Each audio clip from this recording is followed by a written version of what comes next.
Whoa.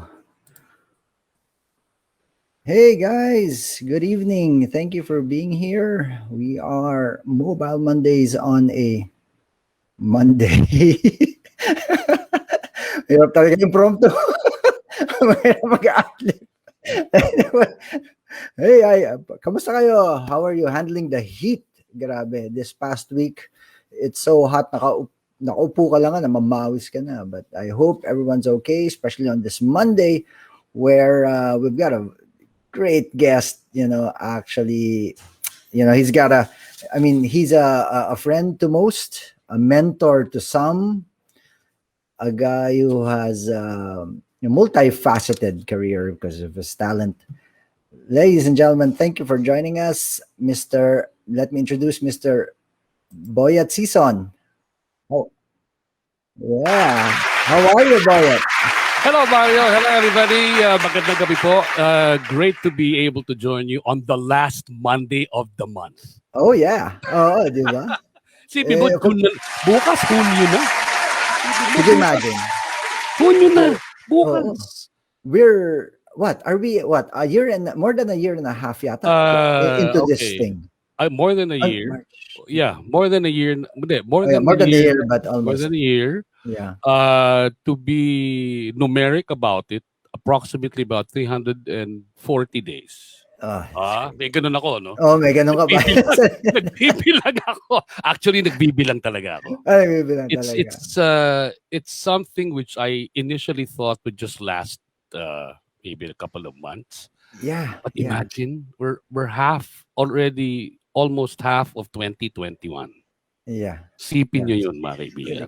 Almost half of 2021. Nadagdagan na ang mga poundage, nadagdagan na ang mga puting buhok, marami dyan sa atin, nalagasan na lalo na mga nalagasan na. Iba naman, tinubuan ng mas mahaba pong buhok. Katulad ko, humaba, pero lumipis. Dahil sa pag-worry, sa anxiety, sa stress, pero ika nga sige, tuloy lang ang buhay. Tuloy lang ang buhay. I mean, no one, di ba? I mean, sabagay, this is the first time na nangyari ito eh. Kaya parang, di ba, 3 months, a month, or 3, sige, half a year. Di ba? Wow, di ba, ang discussion nga ito eh. For people like us, in our 40s, in our 50s, we've never experienced a dilemma of this magnitude because we were never there during World War I. We were never there during World War II. Na talagang, di ba? Nagbago talaga takbo ng buhay. Yeah. So for a pandemic like this of world proportions, talagang the questions, ang napakadaming tanong eh. Ang daming tanong na hindi natin masagot. As a species, di ba? I'm not just talking about being Filipino, I'm just talking about being Asian, but I'm talking about a species. The humankind, humanity. It's something that we've never experienced before. There have been pandemics in other parts of the world before, like the plague. No, there were plagues. There was polio and all that. But eventually, it was answered by medical science. Pero ito, sabi mo, taon na. Taon na. Wala pa rin. Tama ka kasi I remember telling Juno, our friend Juno, we were talking, I said, parang gera to eh. Di ba yung the first few months, hindi ka lumalabas ng bahay, tapos parang, teka lang, paano ba yung pantay ko ng pagkain? Di ba, tatimingan mo pa? It was just like a change in pace na it's so weird, but yun na nga yun. This is our World War, whereas yung magulang natin, na-encounter. Pag yung mga kwento nila, parang, teka lang, there's some similar things. Parang pero, kung paano kayo nagtatago at di ba? Pero ito yan eh. The bigger dilemma is for us living in the 21st century with all the advances of technology, of science, hindi natin nasasagot eh. Hindi natin masagot. Hindi ganun ka-instantaneous yung answers. Kaya mas lalo tayong nasi-stress, mas lalo tayong nagiging anxious, mas lalo tayong nahihirapan dahil sa utak natin, we are a more intelligent species now. But why can't we crack this? Why can't we crack this? Right? I think you're right. Yeah. Yun eh. Doon ang gagaling anxiety. Parang, we should, yung mga ganito, dapat madali na to Dapat eh, di ba? madali to eh. Dapat madali na to. Di ba? Pero hindi. Yun yung problema dun. Yun yung problema. Man, no, grabe. Yeah. But anyway, hey guys, thank you. On to more pleasant pursuits. Boyet, kamustahin mo yung mga listeners natin yan? Ayan. O sige, ayan. Hello, Lisa Solano, Arnel Enterone, sino nandito? Oy, Art Laurel nandito mismo. Ang aking partner in crime, Amado Tupas, Jojo Ariola, si Chris Harvey Cabrera, nagpunta na ng 45 stars sa'yo, my friend. Nagpadala na ng 45 stars. Ako, yung idol ko. Yung idol ko na si Patrick Martin, nakapa ko taga Mandaluyong. Ayan. Si Rex Castillo, si Arcel Espartero, si Richard Versosa, si Mikey Toroba, si Israel Alenev, Pasco ba yan? O Paskva. Yan. Meron pa dito taga Nova Scotia. Yun, si Rex Castillo, all the way from Halifax, North Nova Mr. Scotia, Dodi Ocampo, and Tito our friend Dodi! and Frankie Cortez is here. Toti, kamusta na? Uy, Frankie of Sui Generis. Ano yan, underclassman ko sa Lourdes School of Mandaluyong yan. Yan, mga underclassman ko na mas mayaman sa akin, di hamak. Hello sa inyo lahat. Hello, thank you for tuning in. Hindi po ako ang host, ako po ang guest. Oo nga eh. Totoo lang, intimidated ako. Pare, show mo to. Let me tell you a story, guys. Alam mo yung when I thought about Mobile Monday, sabi ko, alam mo, dati ko pag gusto yung ganito, I've been sharing the idea to some guys, pero no one's really starting it. So sabi ko, sige na, ako na, I'll just do it. I called a couple of guys, pare, pwede ka, like John Tupa, sabi ko, John, pwede ka mag-guest. Basta, ganun lang, kwentuhan lang. Okay, game, alright.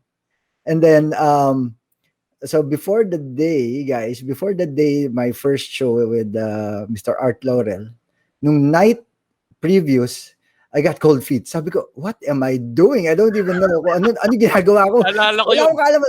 The first person na tinawagan ko, Mr. Boyet Sison. Sabi ko, Boyet, tell me what to do because hindi ko alam kung ano pinasukan ko. Ilang oras na nag-usap? 3 oras? Gabi na. Pero sabi ko, yun na nga yun. At least some of those, some of the pointers na binigay sa akin ni Boyet, it's still with me. And, buti lang hindi pa ako lasing nun. Kaya nga, parang, but it got me through that first, and then from there on, here we are, and you're my guest tonight. And after what? After 29 episodes ba? 29 ba? No, ito, 13. Uy, lucky 13. Oh, shit. 13, 1-3 ba? 1-3. Oo, sabi nila malas yun. Pero, hindi, ikaw yun. Pare, swerte. Di ba sabi nga ni Channel 13 na, it's lucky 13. Kung naabutan nyo yun, ha, mga kaibigan. Di ba? Yung tagline ni Channel 13, lucky 13. Mga 1980s yun. 1980s ba yun, Mario? Mga 1980s? Lucky 13. Kasi ayaw na matawag silang malas. Kaya kita nyo hanggang ngayon, Channel 13, walang programang original. Sorry, Kat de Castro. Kat, I love you. Ang GM ng Channel 13. City pa yata yun, tama ba?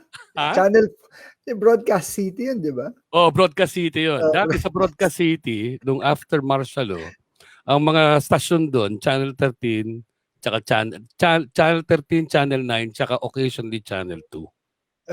Yun yung mga stations who would use the Broadcast City complex. Bakit ko alam yan? Dahil, eto na, nakwento na.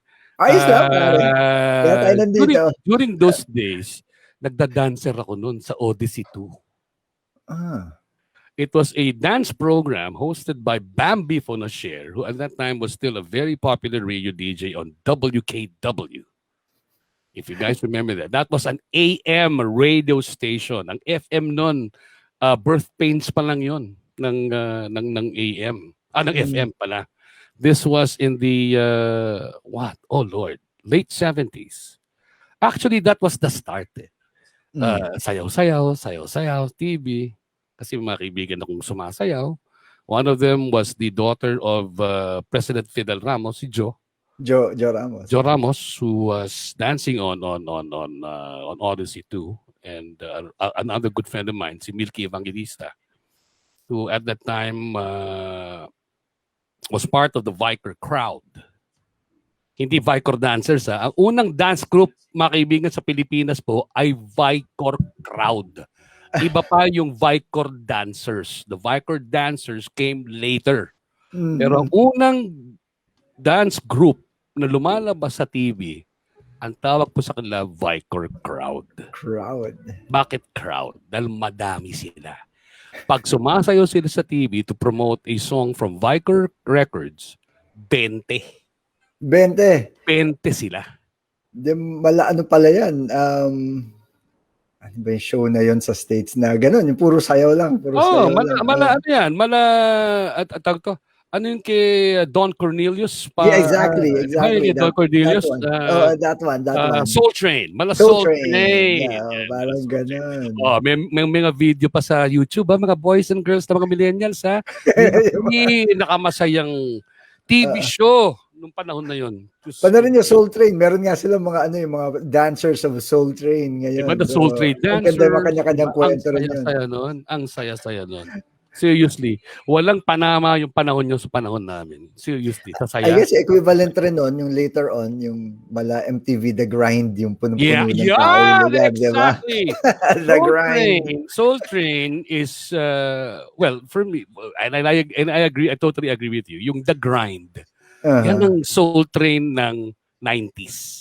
Because the grind was in the 90s. I remember The Grind, specifically because I would tape The Grind on VHS, and Euphoria was the first club to show it in the Philippines. To show The Grind? Kasi ang The Grind, wala sa MTV dito sa atin yun eh. Okay. Noong una, wala pa. So, sa Euphoria, yun yung background video namin. So, yung mga tao, wow! Okay, naka-bikini, di ba? So, relatable sa atin. Relatable sa mga Pinoy dahil mainit tayo eh. Mainit yung weather natin eh. So, it was very relatable. So, it was something that we're proud about. But we'll get to have more Euphoria stories later. Euphoria stories. Mga Euphoria stories. Masyadong malaki masyadong mahaba yung history. No? I mean, grabe, yung career mo spans so much. Wherein, I'd like to, I mean, I'm pretty curious kasi I do remember being in Euphoria and seeing you play. Actually, singit ko lang. Again, the thing is, you have memories that are like just stamped in your head na, wala, ganun lang, a scene, di ba? And I could remember you playing Vernie Vargas, Being with you. Yeah, Being With You. Parang sabi ko, shit, okay, yun. Oo, yun. Tapos nandun siya, may kasayaw siya. But anyway, but yun na nga yun. And just a bit of trivia, in the Philippine recording industry, Vernie Vargas 12-inch of Being With You is one of the rarest locally pressed 12 inches ever. Itago nyo na, hanapin nyo na yung Tago nyo yan. I have a CD. Kahit masama ang balance niyan, tago nyo yan dahil ang pinrint niyan was only about less than 1,000 copies. Ang galing. Ganda ng kanta na yun. The first time I heard it, yun na yun. That was inspired by Mike Francis. That's inspired by Francis. Okay. I think I know where it's coming from. It came after that Mike Francis that Mike Francis era, wherein the hit songs were basically below 104 beats per minute. Remember that era? This was about 85, 86, somewhere there, mid-80s. Na biglang nagbagsakan lahat ng BPM, di ba? Bagsakan lahat ng BPM. And that was, if you played music like that, that was the prime set. That BPM was the prime set. I guess it was sexy, right? Oh, yes, baby. There you go. Yung tempo na yun, di ba? At tawag nga namin, make out music na yan. Make out music na, di ba? Galing na. I mean, solid. But kaya tandaan nyo yung kung sino may mga singles, ha? Pare, pakita nyo na. Kahit yung 45. Actually, kahit yung 45. Kung meron yung 45 yun, itago nyo yun. Dahil ang value ng 45 ngayon, according to some of my friends who still have it, binibili na daw sa kanya yung 45, binibili na daw sa kanila ng 3,000. Yung 45 pa lang. Solid. So the 12-inch would cost, well, maybe more because it's longer. Yeah. And there's a growing well, baka nahuhuli ako. I've just seen like my friend Alex Paz. Nakikita ko nagko-collect siya ng mga 45s. So There's a in my growing mind I go, what's with the 45s? Yeah, Parang there is a growing clamor for 45s because okay, let's get technical about this. Ang 45 mga kaibigan, mas compressed yan kaysa sa long playing album. So Are you looking? The sound Is it like quality 3 of a minutes? 45, yes, but it was limited to approximately 3 minutes 30. Why? Standard radio airplay at that time was 3 minutes. So they were pressing 45s at the maximum of 310, 315, max. Max yun. Pero at the most, 3 minutes. Kasado yun. 3 minuto. Kasi yun lang ang window ng radyo. Kasi wala pang digital, wala pang ano nun plaka. In the 60s, in the 50s and the 60s, 45 records were the medium of music. As far as recorded music was concerned, unless you used open reel. Diba? But on radio, it was vinyl. 45 records were limited to 3 minutes of airplay at that time. So, recording companies pressed records in under 3 minutes. The songs were 3 minutes max, but usually 2 minutes 45, 2 minutes 50, or if you really want to push it, 3 minutes 10, somewhere there. Kasi more of that, mas maliliit na yung groups, mas quality rin ang apektado, di ba? Correct. Tama ka dun. On the flip side naman, dance music pushed the envelope of that and kumbaga kaya humaba naman yung mga you had to have breaks and all and that. that was in the days of the of Philly and the disco scene in Philadelphia and in Chicago, wherein the DJs at the time would always use 245 records. Eventually, they got sick and tired of it. They got sick and tired of it. Okay, let's use 245s just to make the song longer because they want the song longer. They want to hear more of it, right? So they will use 245s. Eventually, technology allowed them to use acetates. Okay. Acetates wherein the original masters, which were on open reel decks, open reel tapes, diba? 32 channel mixer, 32 channel recordings, which would be edited into a 3-minute. But eventually, but you listen to the original masters, they would be 5 minutes, 6 minutes, but they were longer. So they would now press it to acetate in the entirety of the recorded version, of the actual recorded version. And then the DJs in the clubs at that time were the ones who spearheaded that movement to these are 70s na to make the song 70s, longer in their archive. So they would ask their friends who worked in the pressing plants, can you press this? So open reel, dadalhin dun sa pressing plant, isang acetate nga itatransfer yung open reel na original recording na 6-7 minutes sa acetate. So ang dala ni DJ, acetate. When you say acetate, this is the floppy one, di ba? Yes, hindi ito yung matigas. Hindi pa ito yung matigas. Pero, nagagamit nila. And the audience will be amazed because it's a longer version of the song. It's a longer version of the song. Some of the songs had to be edited at the time. They would record a version that's 6 minutes, but it will be trimmed down to 3 because that's the only allowable avenue for them to get aired. Tama. Or to be sold on a 45 because it's either a 45 or a long playing album, right? So in the disco era, Bob Viterini, John Luongo, wala pa yung mga Ben Libran nyo. Wala pa yan. Bob Viterini, John Luongo, Tom Moulton, sino pa yung mga idol ko nun? Larry Levan, who was a DJ in Studio 54. Yes.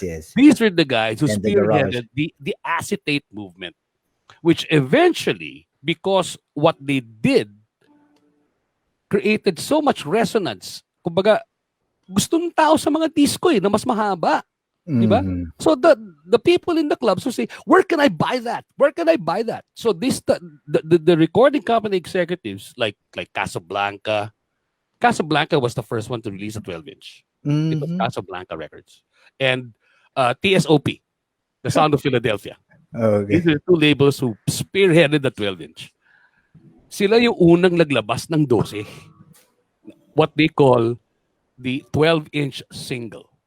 Mhm. So if you have really old 12 inches and it says the 12-inch single, tago nyo yan simply because of that label on I-label. the record. The 12-inch single. Nako, yun, dun pa lang, valuable na yan. Tataas na impression yan. Yun pa lang. Binanggit mo yung Casablanca, parang Irene Cara na isip ko. Yan. Ano na yan? At Ano na saka, yan? ano, 80s na yan. 80s. Automatic Man, Automatic Man, Maniac. Michael Sembello. Mag Who Sambello, also yeah. Ganun, sang di ba?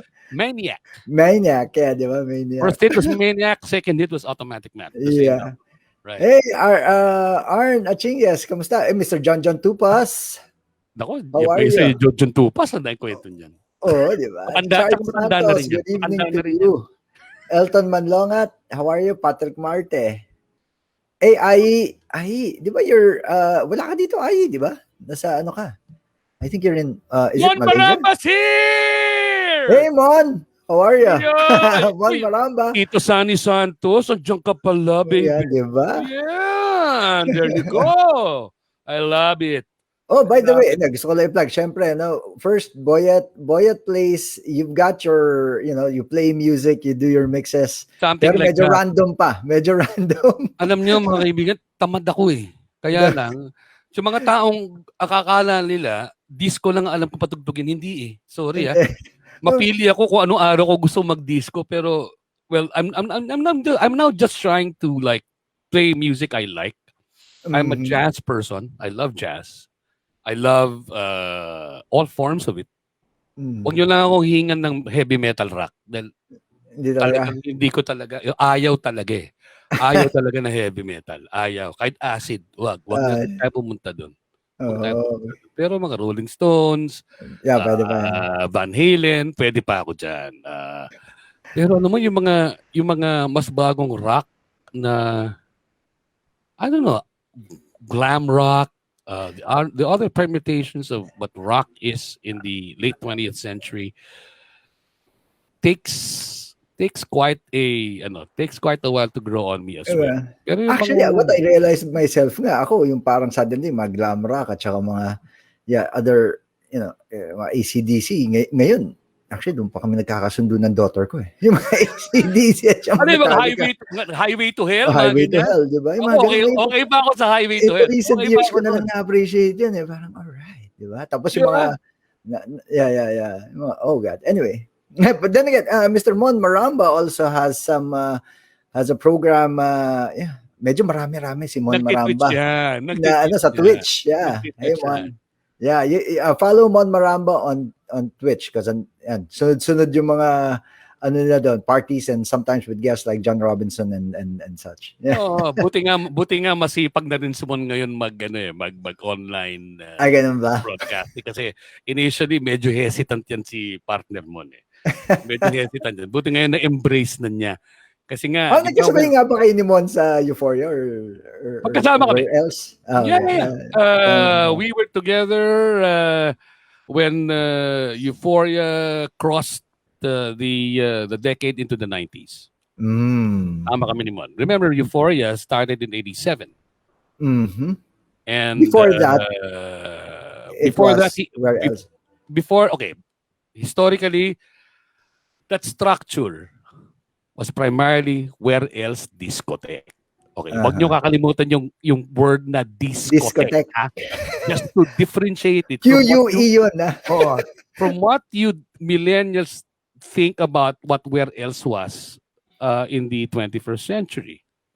Originally, Where Else Discotheque was operated by the Hotel Intercontinental, which opened in 1971 as part of the series of hotels that opened for the World Bank Conference in the Philippines, the first ever World Bank conference that Doon ba was held in sinadya the yun? Philippines. That was the Ah, Marcos era, right? yes, Marcos sir. era yun. Okay. Yes, sir. All That right. was right. That was uh sort of a, well, not really prelude, but that's before the declaration of martial law in Okay, September of yeah. 1972. So, nung 1969, inaward sa Philippines yung World Bank Conference. Okay? Mm-hmm. 69. Nalaman natin, 1969 was the year that Ferdinand Edelin Marcos was re-elected as the President of the Republic of the Philippines. Mm-hmm. And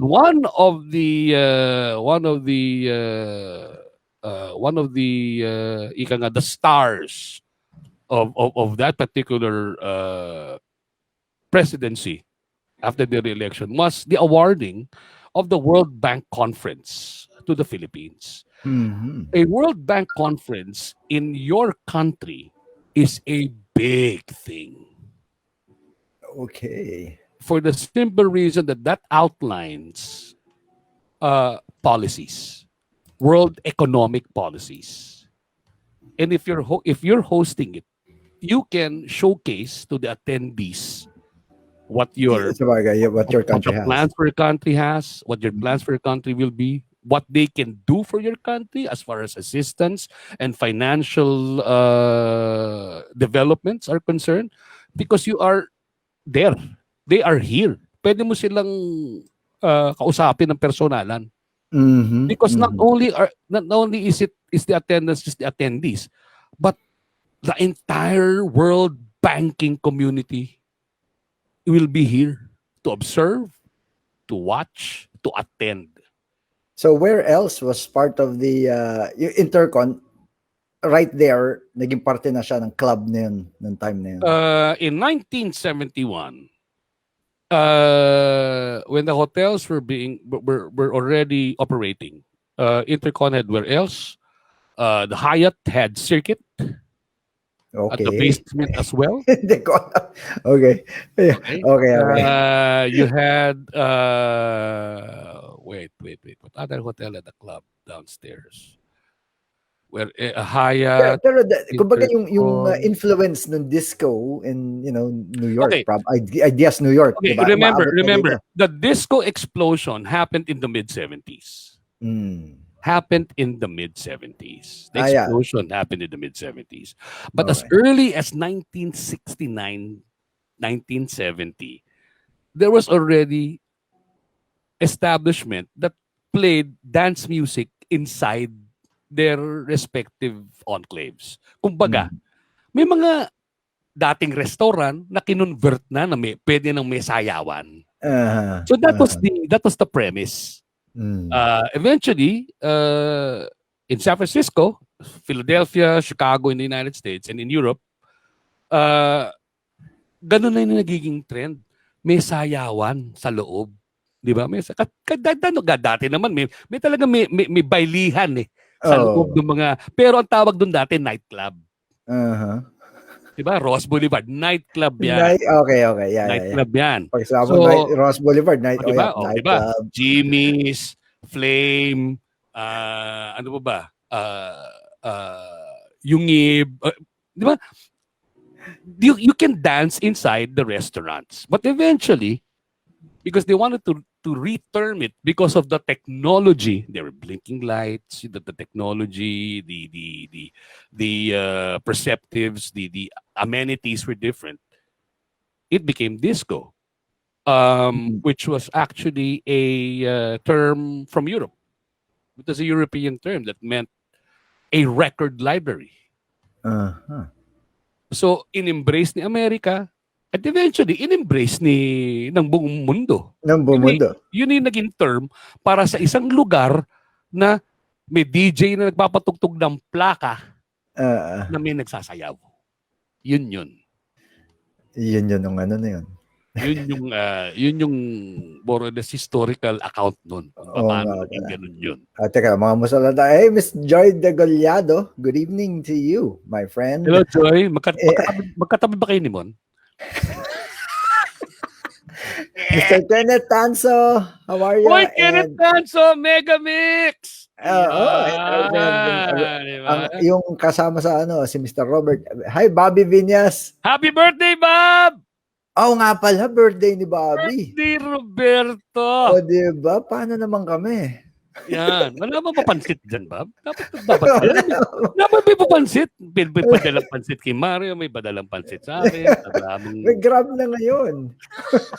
Pwede na magpadilim hanggang alas 10. Pwede pa humabol. May 30 minutes pa. Anyway, Boyet, let's get back to you. Because, Okay. I myself, I found you interesting in the sense na parang, yun na nga, I knew you as a DJ, but through the years, nakita mo, you became a radio personality, a TV personality. You host boxing tournaments and Olympics. I don't know. I mean, like, di ba? So, how your roots on getting into this thing na, and then, ito yung pag-open ng mga doors sa'yo, when you went beyond just being a DJ in a club. How did it happen? Was it connections? Was it networking? Or okay. When I was a very young boy, I've always had the penchant for admiring people that I listen to on radio. Because my father was always had the radio on, or always had the TV on, or both at the same time.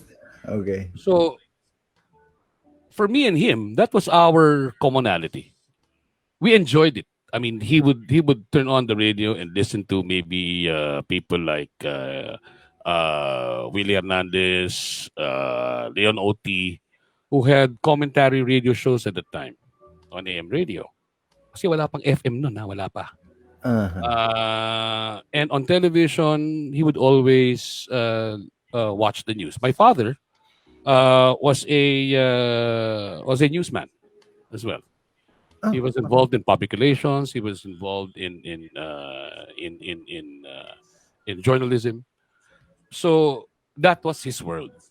Yun ang mundo ni tatay.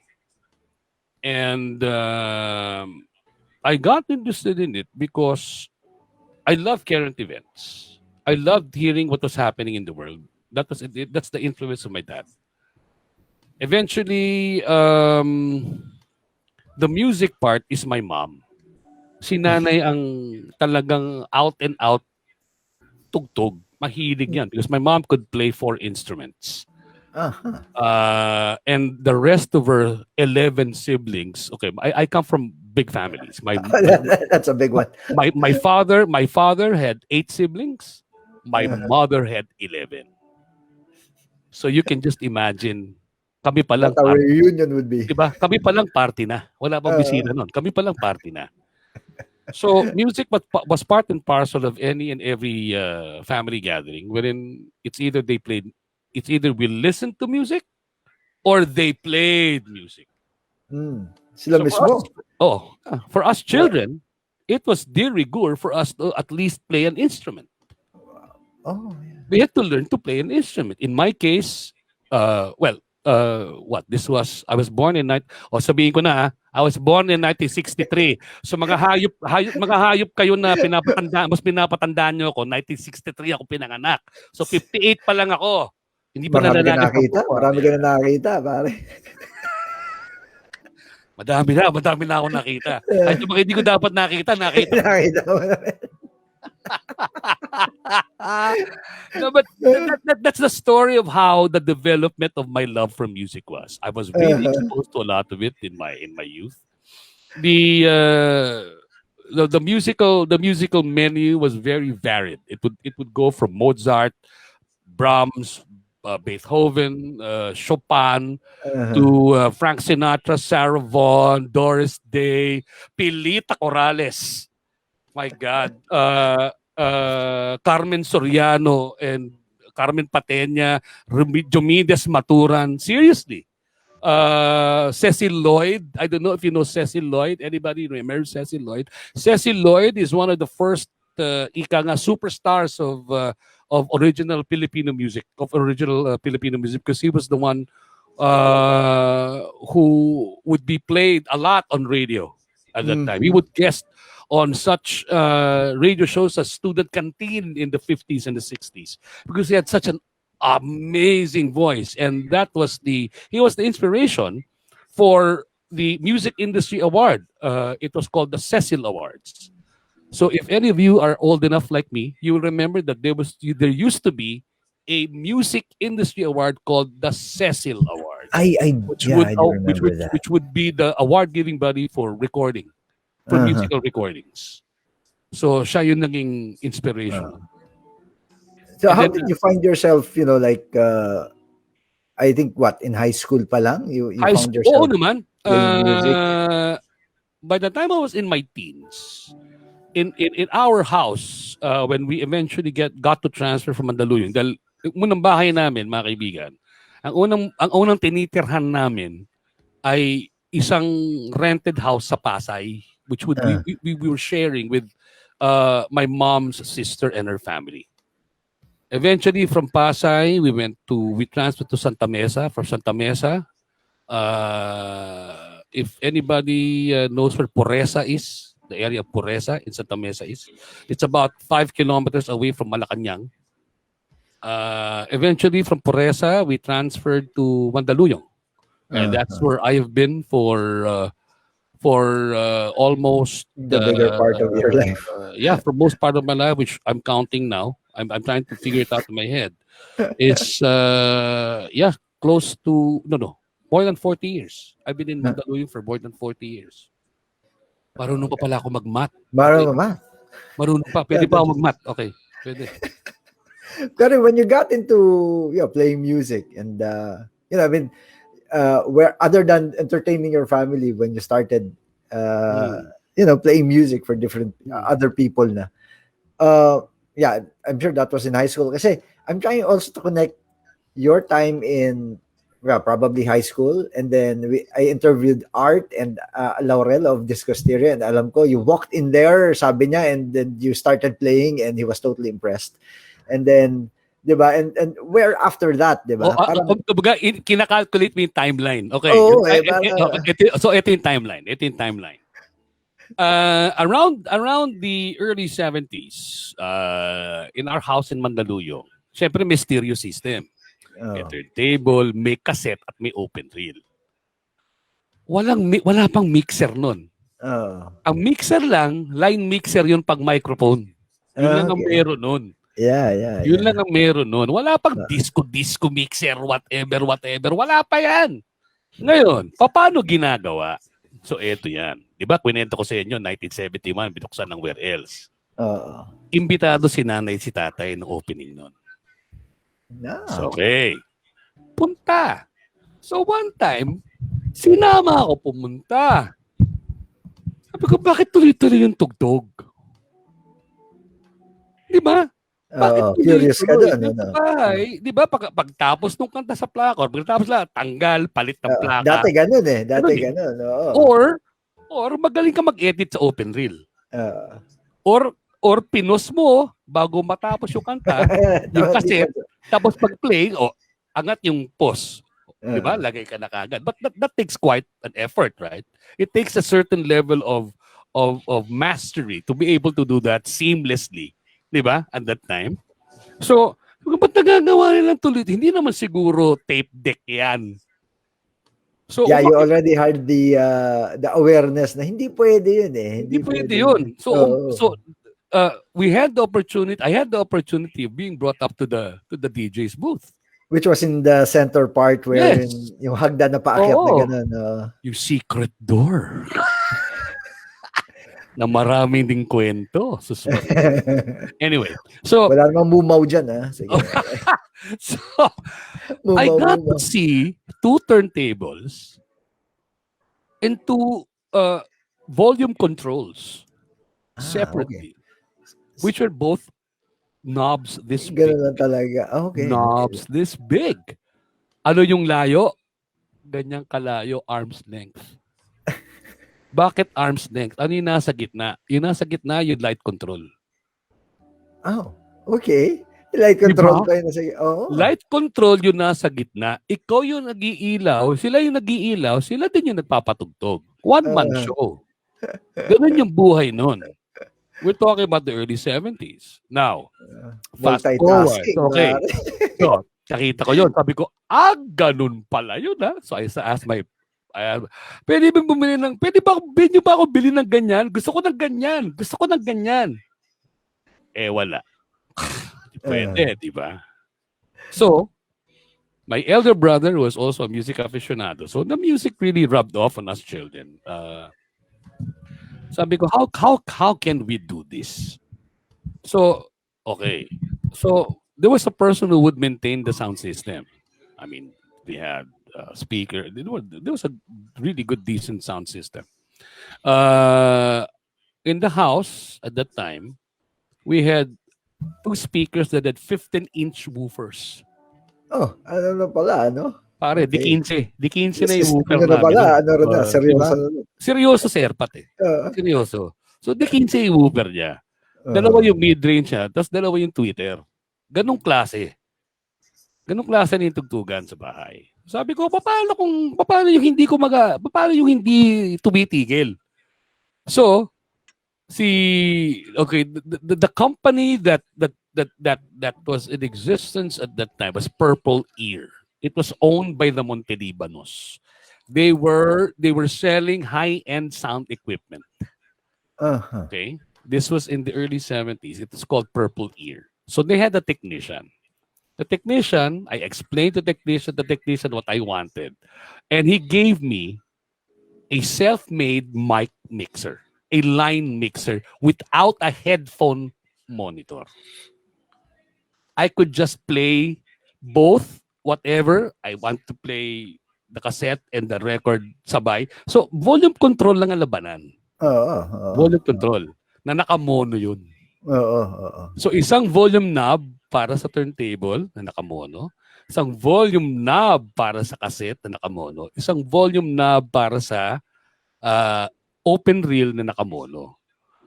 Kinakabit ko yan pag gusto kong whatever DJ. Pero other than that, I would take all of that out and connect the usual connections to the original amplifier, which was a Sound Craftsman 1200. Wow, yeah. I still remember that. Okay. A Sound Craftsman 1200 na kailangan mong i-switch kung ano yung gagamitin mo, di ba? So, that was the start. Wala pang monitoring to. Wala pang monitoring to. So, I would put in the that 3-volume knob mixer, connect the tape deck, the turntable and the open reel, and the out of that goes into the Sound Craftsman. So yun yung early days. So self-taught yung pagdi-DJ ba? Okay. Actually, it was self-taught. Fast forward to 76. In 76, because I would already be allowed to go to the clubs. Kasi nga, kilala si tatay, si nanay, di ba? Nagpunta sa opening di kilala. So ako naman, sige, pwede ka pumunta. Sige, tatawag kami na pupunta ka doon. Pero hanggang 11 o'clock ka lang, ha? Sige, 11 o'clock. Punta ako doon. Maaga pa. So, how do you do that?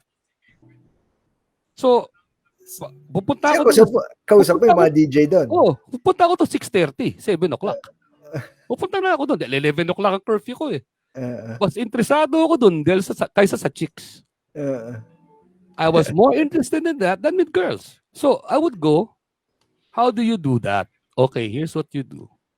Here are 2 records. They're the same. Sync it. Pagsabayin mo yan. Paano nga? Wala. Ito pa muna. Sa tenga. Ano yung sabay? What do you mean by sabay? Sabay BPM-wise? Sabay as is. Diba? As is. Like, you will play the first record, then habulin mo yung pangalawa. Habulin mo sa kabila, diba? Na parehong kanta. Eventually, that practice became, the training became, okay, play the first 30 seconds of this, and then you go to the next record without missing a beat. You start from the intro. That was my training. And then when you blend it, you will come in without the two voices overlapping each other. So that was the first stages of the training. 45 RPM record, Mario. 45 yon.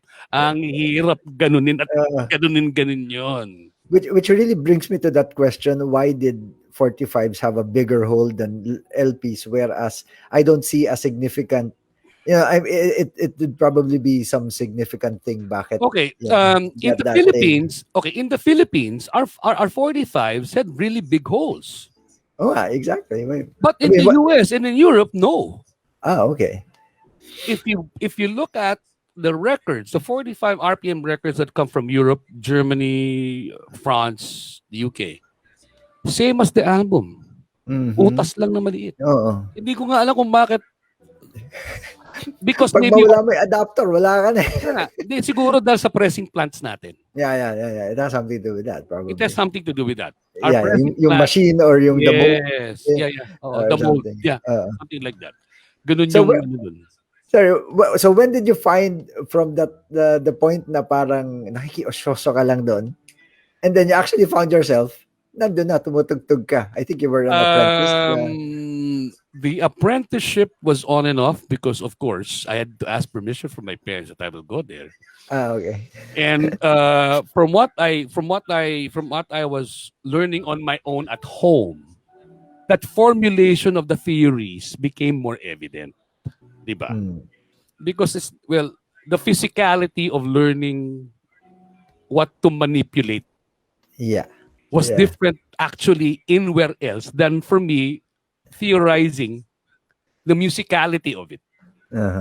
Using an open reel, a cassette deck, and a turntable, which was a dual 1012.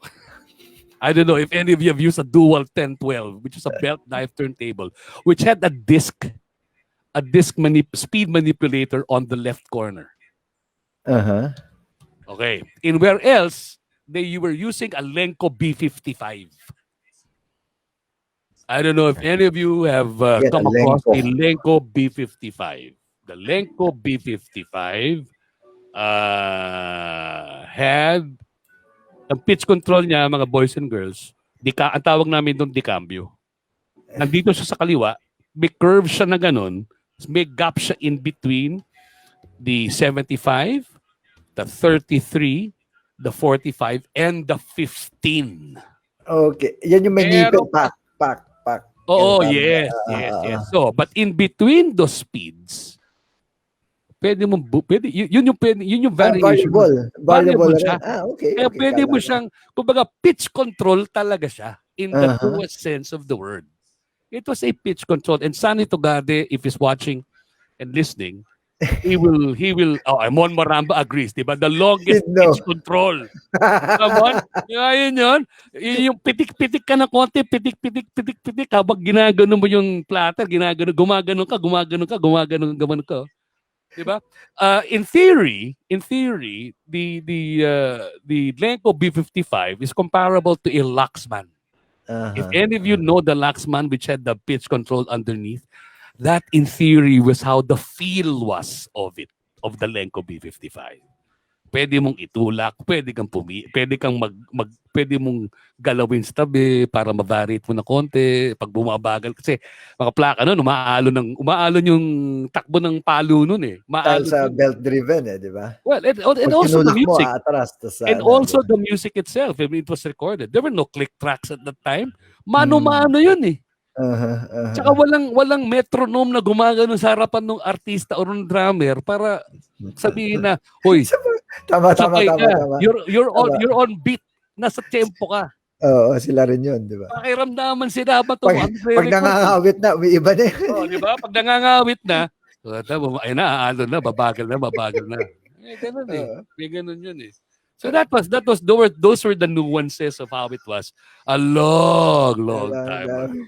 My God. So you were part of where else, and that was yun doon na open up yung nga, being a DJ, working Well, I was very fortunate to be given that opportunity because you don't know anybody at 14, 15 who will have the opportunity to play in a legitimate Club. club. Yeah.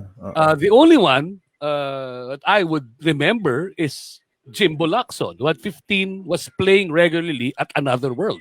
Yeah, Another Jimbo, World, naririnig ko yan. oh, Another World. Jimbo, okay.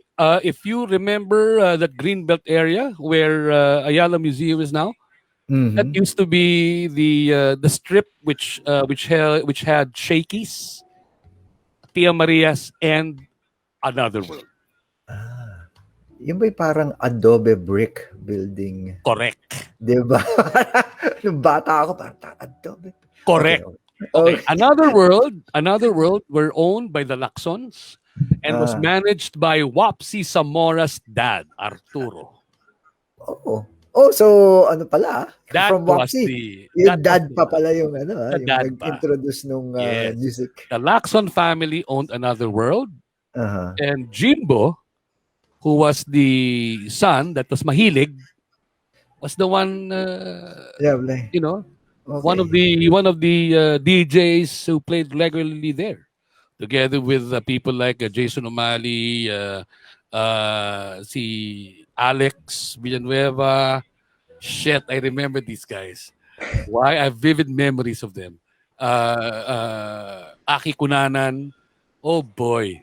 These are people who were 10 years older than I was. Wow, okay.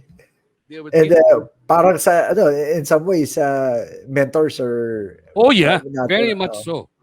Very much so. Right. They were mentors. All of So, them oh, were mentors. but by college nag-regular ka na or so. I mean, like, I guess you were probably one of the cool guys kasi putya, para tumutugtog ka sa club eh. Sa Again, disco. Sorry, chicks. discotheque. Oh, discotheque.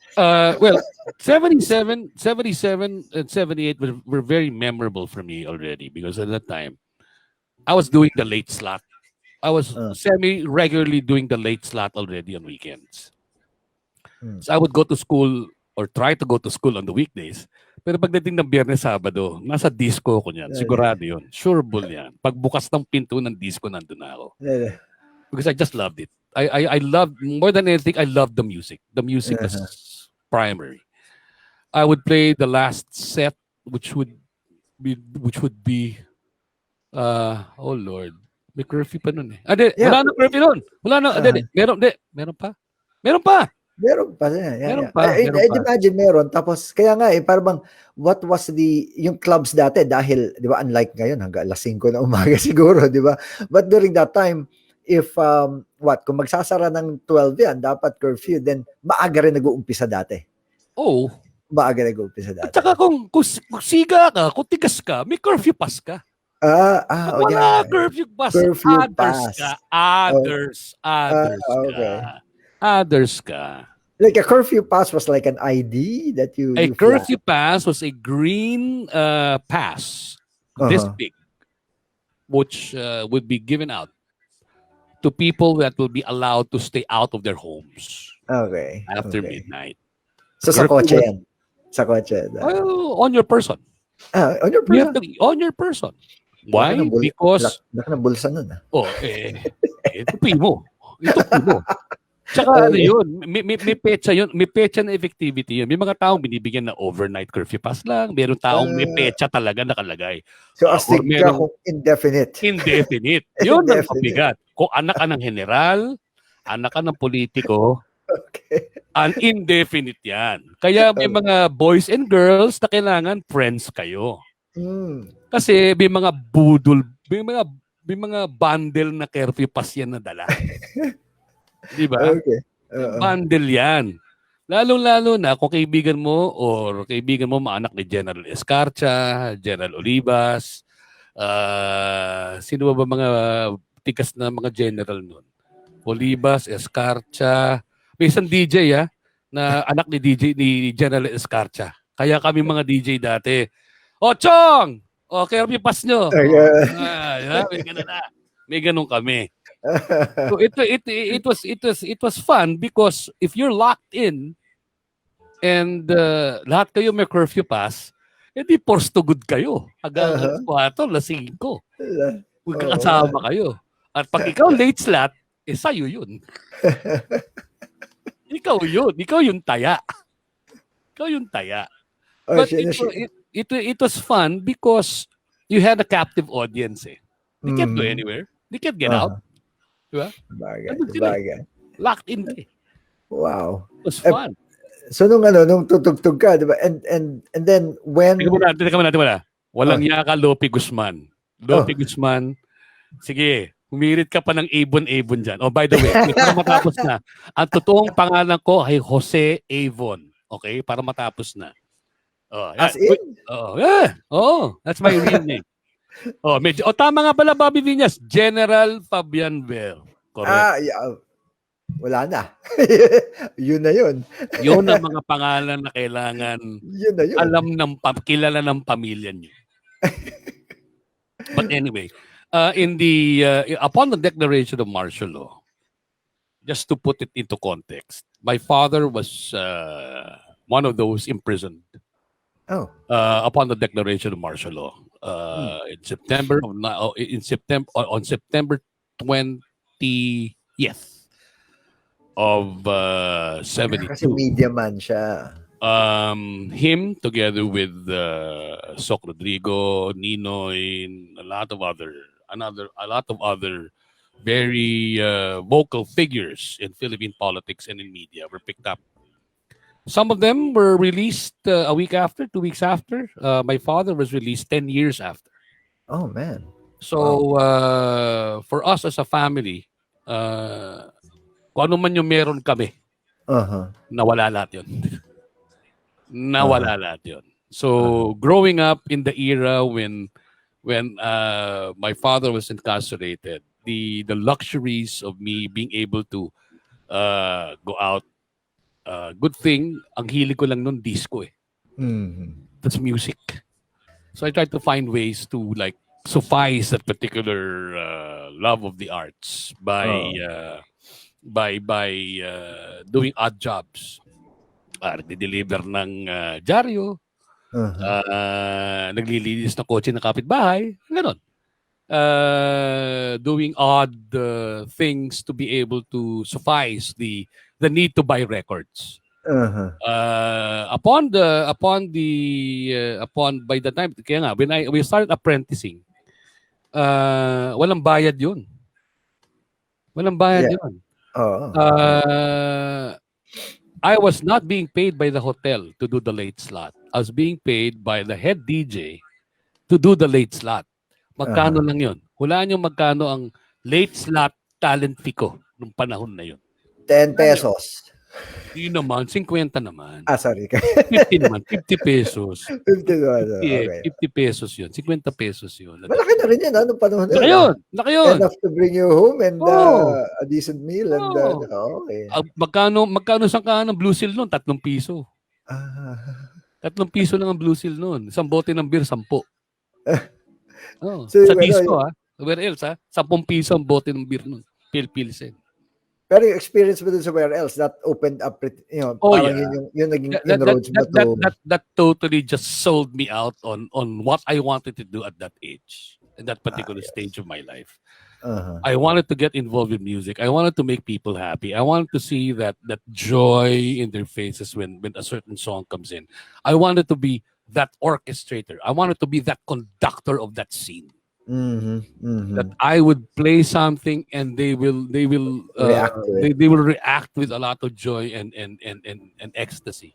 So I chose that above and beyond my educational pursuits, which eventually got me to by 1980. About that time. Somewhere there. 79, 80, disco stereo happens. Okay. Yan na. Disco stereo happens. And that totally changed the game as far as portable parties were. Because now you can bring the discotheque to the home. Oo, di ba? Di ba? You can bring the party to your home. therefore mobile disco, di ba? Yes. Parang, I guess, di ba? Yung, Oh, yun nga nadadala doon. that was the start, and Art Laurel made a lot of money because of that. Because iilan lang eh. Iilan lang Oo, yun eh. Iilan lang oo, yun eh. In the 80s, yeah, iilan lang yun. Handful. oo, Mabibilang mo sa isang kamay oo, sa oo. Metro Manila. Mabibilang mo. So Art had a good dominance of that market from Forbes Park, Corinthian, the Green Hills area, which was a regular enclave for the clients that he had. In spite of the fact that when he started, he was just using two Bose 904s, if I'm not mistaken. Yes, Bose 902s or 904s at the time. What are those? Oh, Bose, Bose yung ganyan, no? Yung may kanto sa Hindi, gitna. 901. Oh, sorry, 901s, 901. 901, 901. Yeah, May kanto na yeah, ganyan, no? yeah, yeah. Tapos may air duct sa gitna. Di ba? Yeah, May yeah, dalawang yeah. air duct. Oo. Yun na yun. That was it. No subwoofers. Buhay na. No subwoofers. Alam mo yun, parang Time. yung demand ng tao were very simple eh. Basta tumunog eh. No? Wala pa yung Basta tumunog. ano pa talaga Ganun eh. na, No? kahit nagdi-distort na yan, lintik na yan, laban. Wala pang disco mixer. Yung kay Art, aluminum na self-made na two channel na gano'n na walang, may headphone jack nga, pero walang monitor, walang PFL. Walang Parang PFL. rosy ah. Di ba? Tapos, para marinig mo, yung i-cue mo, iangat mo ng konti yung isa. Para lang. Talaga ano yun. Ganun yun. Ganun yung labanan nun. So, well, I hate to, Art, you've talked to Art, and he's told you my story as per how my connection with Disco Stereo is. But when I hooked up with Art, I already knew how to play. Yeah. And that was one of the first things that I chided him about was, what's this? Ano to? Ano to? Asan yung button para sa monitor or your switch? Wala. Wala eh. Oh, sige na, bahala si Batman. So, yun na. And he was fascinated by the fact that I was able to segue on beat. The beat matching was decent. Diba? And the phrasing was decent. The phrasing was different. That was decent because that was my training. You never let the vocals of the previous song overlap with what you're putting in. So you find a way to do that. So it was instinctive more than science. So how I would do that was I would memorize the entire song. You have to memorize the entire song, start to finish. So, then again, yung mga songs na dati, meron ng break, di ba? By the third. Yeah, at that time. Yeah, by the time it was the late 70s, yes, it was already the 12-inch. They had the breaks, but the breaks were very inconsistent at times. The breaks could easily be one bar or four, but it would not go over that. Yeah. Pag na-miss mo, problema na. Yeah, and the breaks would not always be percussive. I gotcha. Yeah, it would not always be drum breaks. It could be a instrumental break without a vocal. And not even at the outro. The outro, para sa mga boys and girls, ang proper term ay outro. Dahil nga intro, di ba? Yung huli, outro. Kung saan nalabas at matatapos yung kanta. Mag-fade out. Oo. Ang outro, walang break.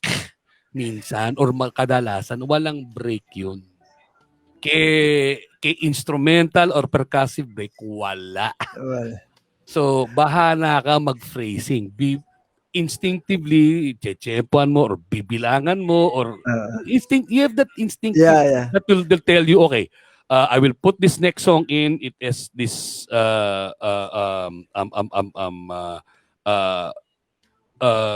stage that it will go on for this until until the vocal comes in. Sometimes nga parang intuition na lang yan eh, di ba? Correct. Or eventually nagiging instinctive eh. Or sa plaka, makikita mo yung, di ba, lighter colored. Yun yung isang I trick, hope di ba? yun. Pag madilim yung groove, break yan. Pag madilim yung groove, mas madilim, break yan. Yun. Pag mas lighter yung groove, maraming nangyayari dyan. May kumakanta, may instrumentation, whatever. So makita mo yun.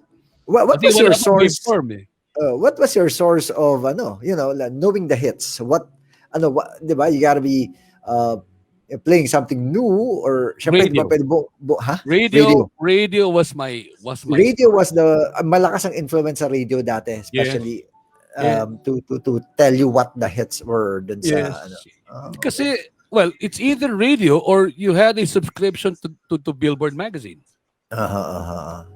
But even if you had Billboard magazine that emanates from the US, dadating sa iyo yan 1 month after eh. Bagay. Subscription ka, 1 month after dadating sa iyo yan. Tapos kung bibili ka, 1 month after na naman. 1 month after dadating sa iyo. Tapos na. Well, not really tapos because ang shelf life naman at that time would span a year eh. For music? Really? For dance music, the shelf life would last a year. At the very least, 6 to 8 months before the next hit comes in. Because the hits really determined by how much radio airplay that they get in Manila. Kasi you don't know what's happening in the US. You don't know what's happening in real time in Europe. You're all dependent as to what the DJs on radio tell you. Diba? Yun eh. And the authority at that time was American Top 40. Top 40, Casey Kasem. It was Casey Kasem. You waited for that every Sunday after lunch. Every day. Every weekend, you waited for that broadcast, American Top 40, which originated with Ramon Jacinto's stations and eventually became more evident when RT picked it up in the 80s. It became more of a authoritative institution by the time of the 80s, and RT was the station of choice during that time. I remember nga you play with the record the radio dial. I mean, I don't know, there was something about RT na parang kahit nakapikit ka, it was in the quality of the music or it was in the way the DJs talk na parang okay, RT na to. For some reason. Quality ng signal. Quality signal. It was just different. It was different. Iba yung oral sensation nung auditory nung signal. Yeah, tama. Oral sensation. Iba yung auditory sensation ng broadcast ng RT. Tama. Busog. Totoo. Busog yung tunog. Diba? Busog yung tunog. Mga basta muna tayo. Hey, Mr. Matthew Carbonell, kamusta? Thank you for joining us tonight. Si Macho. Uy, bibenta ka pa ba ng sisig, Brad? Hindi naman, Macho! Di ba? Ayan. Diyan tupas, ang daming mga mamaya, pag-usapan natin yung payola. Nakatagap ako niyan dati. Okay, nakita ko yung payola nga kanina. DJ Mike Timbol, how are you? Oy, Mike! My fellow first audio DJ. Yan. Si Mike Timbol. JR Lopez Vito. Pinsan ko yan eh. Si JR. Actually, kamag-anak ko yan. Kamag-anak ko yan. Sa Lopez side. Mga Ilonggo. Marlon Tagalikod. Oy, dito Marlon! Di ba? Marlon, ang ganda na ng abs mo, Brad. Oo, pare. Nakita ko yung picture, pare. Ay, yabang may abs si Marlon Tagalikod. Ibang klase. Pero actually, mukhang ano lang yun. Ako may hula ako. Marlon, pare, ano yun? Inedit yun, pare. Inedit yun. Ang lakas sabihin nung na San Miguel Pilpilsen yun eh. Malakas sa Pilpilsen yan. Compadre Oli Cruz! Uy, Dr. Jun. Yung Dr. Jun Aventura nandyan. Mag-antay. Dr. Jun, how are you? And of course, Martin Porta, how are you? Excuse me. Can we rephrase that? The legendary Martin Porta. There you go. March. Kailan mo ako patutugtugin sa di ba? Para may matanda naman na tumutugtog. Puro kayo mga bagets eh. Parang yung mga, tinan mo, umamin. Happy Binyas, happy birthday. Kakanta kita happy birthday mamaya, bro. Kakanta kita happy birthday. So where were we? Paano nawala na ako? Okay. Nawala na trend of thought. Okay. So, nandun tayo sa apprenticeship, nag-apprentice, tapos napunta na sa Disco Stereo, 1980, sa Guado Mixer, pero yumaman si Art Laurel, di ba? Limpak-limpak na sa lapi. Ang gamit namin na nagtatransport ng gamit, jeep. Jeepin niyo yun, jeep. Equipment, tao. Jeep na 4-seater na owner na walang bubong. Kala ko pa nga passenger jeep eh. Owner na jeep na walang bubong. Sipin nyo yun. Tapos nakabihis yung DJ. Wala pa akong auto nun. Hindi pa naman polluted doon. Tatanda ko nga dati, mga kotse, nakabukas ang bintana natin. Hindi tayo masyadong nag-aircon, di ba? Wala pa akong kotse nun, Mario Benipayo. Wala pa akong auto nun. Nagdi-DJ papuntang US, naka-taxi. Naka-taxi ako nun. So, bawas taxi nun? Gemini ba? Hindi pa. Hindi pa Toyota Gemini. Crown. Okay. Wow, Crown? Toyota Crown. Toyota Bigyan Crown. Wala pa mga Gemini noon. Ang Gemini, pumasok mga late 70s na, 79, 1980 na yung mga Gemini. Okay. Yung mga Lancer, na L-Type, yung Opel Record, mga ganon. Toyota Crown ang taxi sa Manila noon. Yabang What else were you Yun. Toyopet. Toyopet na taxi. Tama, John Tupas. Tama ka. Toyopet. Bigyan ng plaka yan. Okay. Nga pala, tsaka Ford Torana. Tama. Ford Torana. Yun ang mga taxi. Pero hindi. Yung mga Ford Torana dati, yun yung mga racing din yun. Dahil, Torana nun. Saturn na ba engine nun? Parang Oo. Parang yun yung mga first edition ng mga Saturn yung engine. Oo. Ano ka ba naman? Aris Aguila, si Maron. Hindi naman si Maron. Jeep yun. Jeep si Maron. Jeep.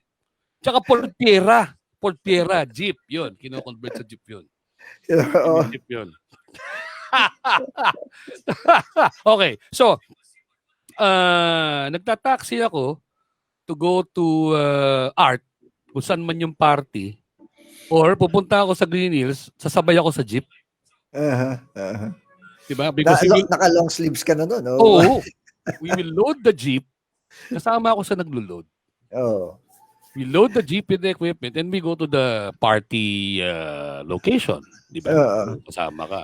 Diba? So, nakabihis na ako. So, syempre, pagpapawisa ka na, nagbubuhat ka eh. Nagbubuhat ka. Nag-freeze. Somewhere along the line, Par 38. Par 38. Par 38 pa lang nun. Tama. Par 38. Pero after when did you get back to the clubs after the story is this. Or did Disco Stereo open up also on the next step? Well, Disco Stereo opened up the next opportunities because Wapsi Zamora came in, happened to pass by Disco Stereo as we were doing our cassettes, recording our cassettes. And he heard it. He was downstairs. I don't know what he was doing in the Greenwich arcade, but he heard the music. The music emanating from Disco Stereo would be heard in the complex. So he was curious as to why this continuous mixed disco music was decent enough for him to be curious about. So he goes to the second floor and sees it. Talks to Art. Who's that guy playing? Who are those guys playing? Ergo. Opportunities for GV, Naval, and myself to be with First Audio. And we're part. Were you particularly the first ones? First we were the only ones. We were part of the first 7. Okay. That actually comprised First Audio. You had Rico Gutierrez, Rick Tech, Malugarlan, Tony Santiago, Verden Pilivelio, myself, and JV Naval. And this was the start of what? Like Manila disco really like Yeah, this going is to the really next gear and when it really kicked off. yan When it really talaga. kicked off.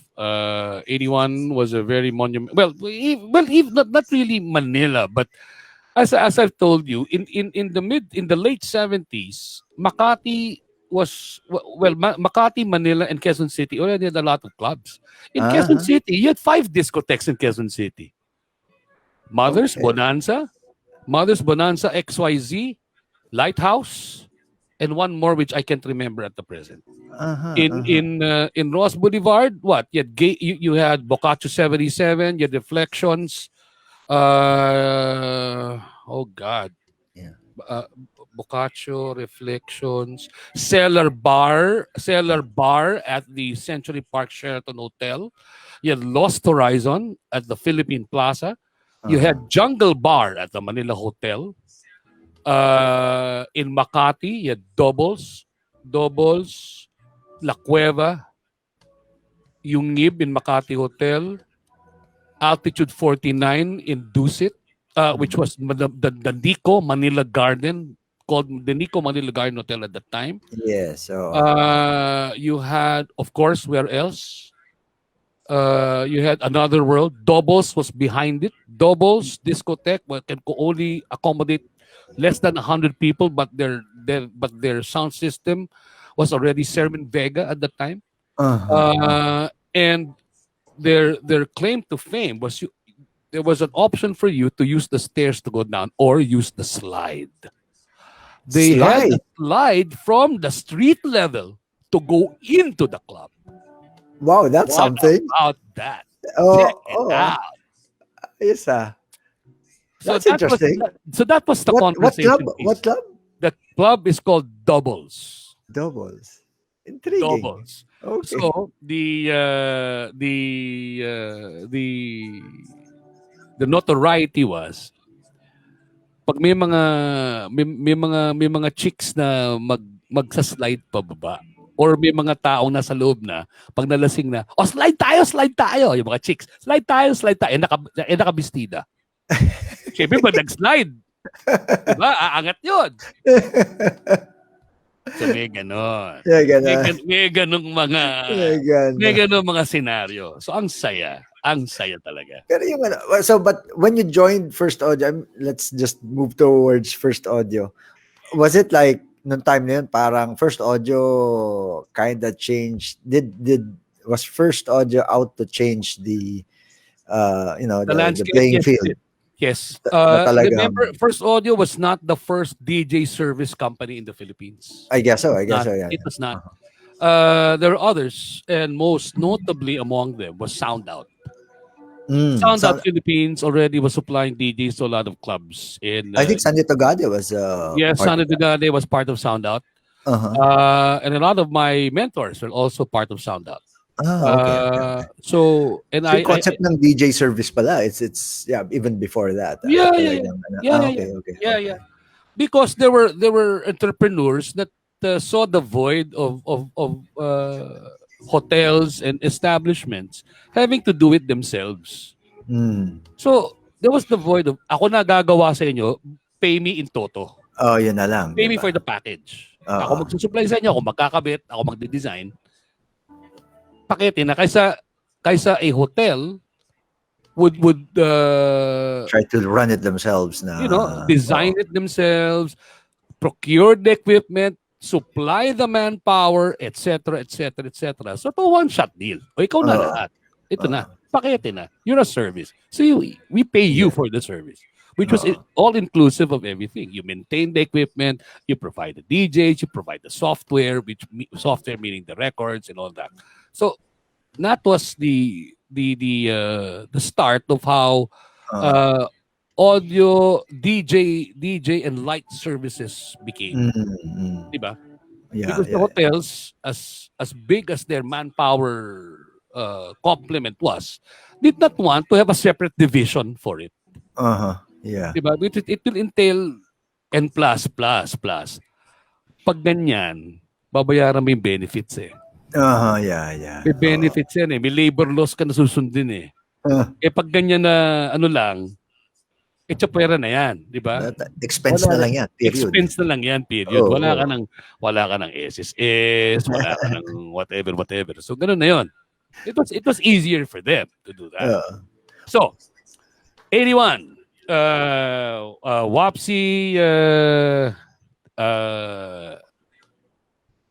initially gets to be the contractor for charge ko isang laptop. Gets to be the contractor for the new and revitalized Stargazer, because before WAPSI came into the Silais Hotel to be the contractor for the Playboy Club, Silais International Hotel was already in existence. It was already operating. Pre-WAPSI Zamora. Pero Silais, big deal dyan yung elevator di ba? I think it was one of the first outdoor. But remember, before that, the big ticket was the Playboy Club of Manila. The first and only Playboy Club in the Philippines. That was before Stargazer. So, sistin nun ito. May Stargazer na.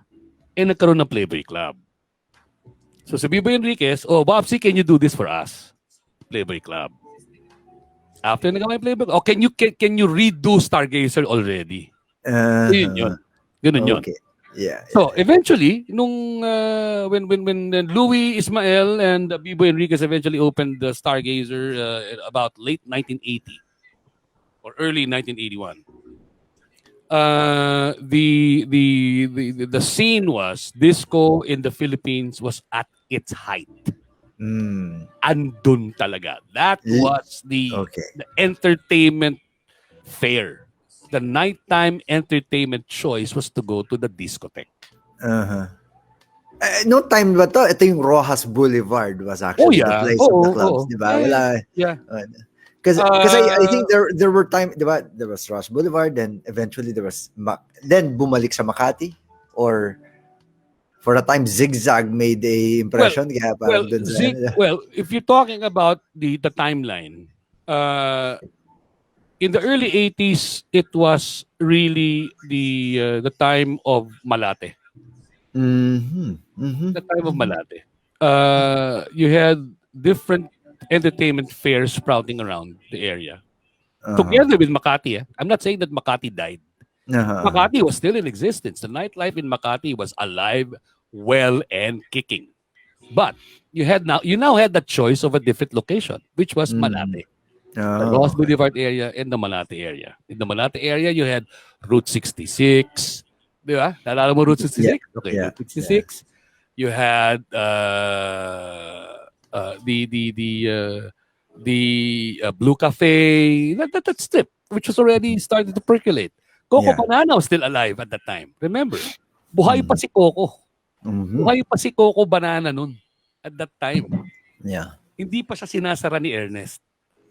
And just to put it in the mix, Coco Banana was such an influence in the discotheque industry in the Philippines because of it being so how can I term it? So revolutionary.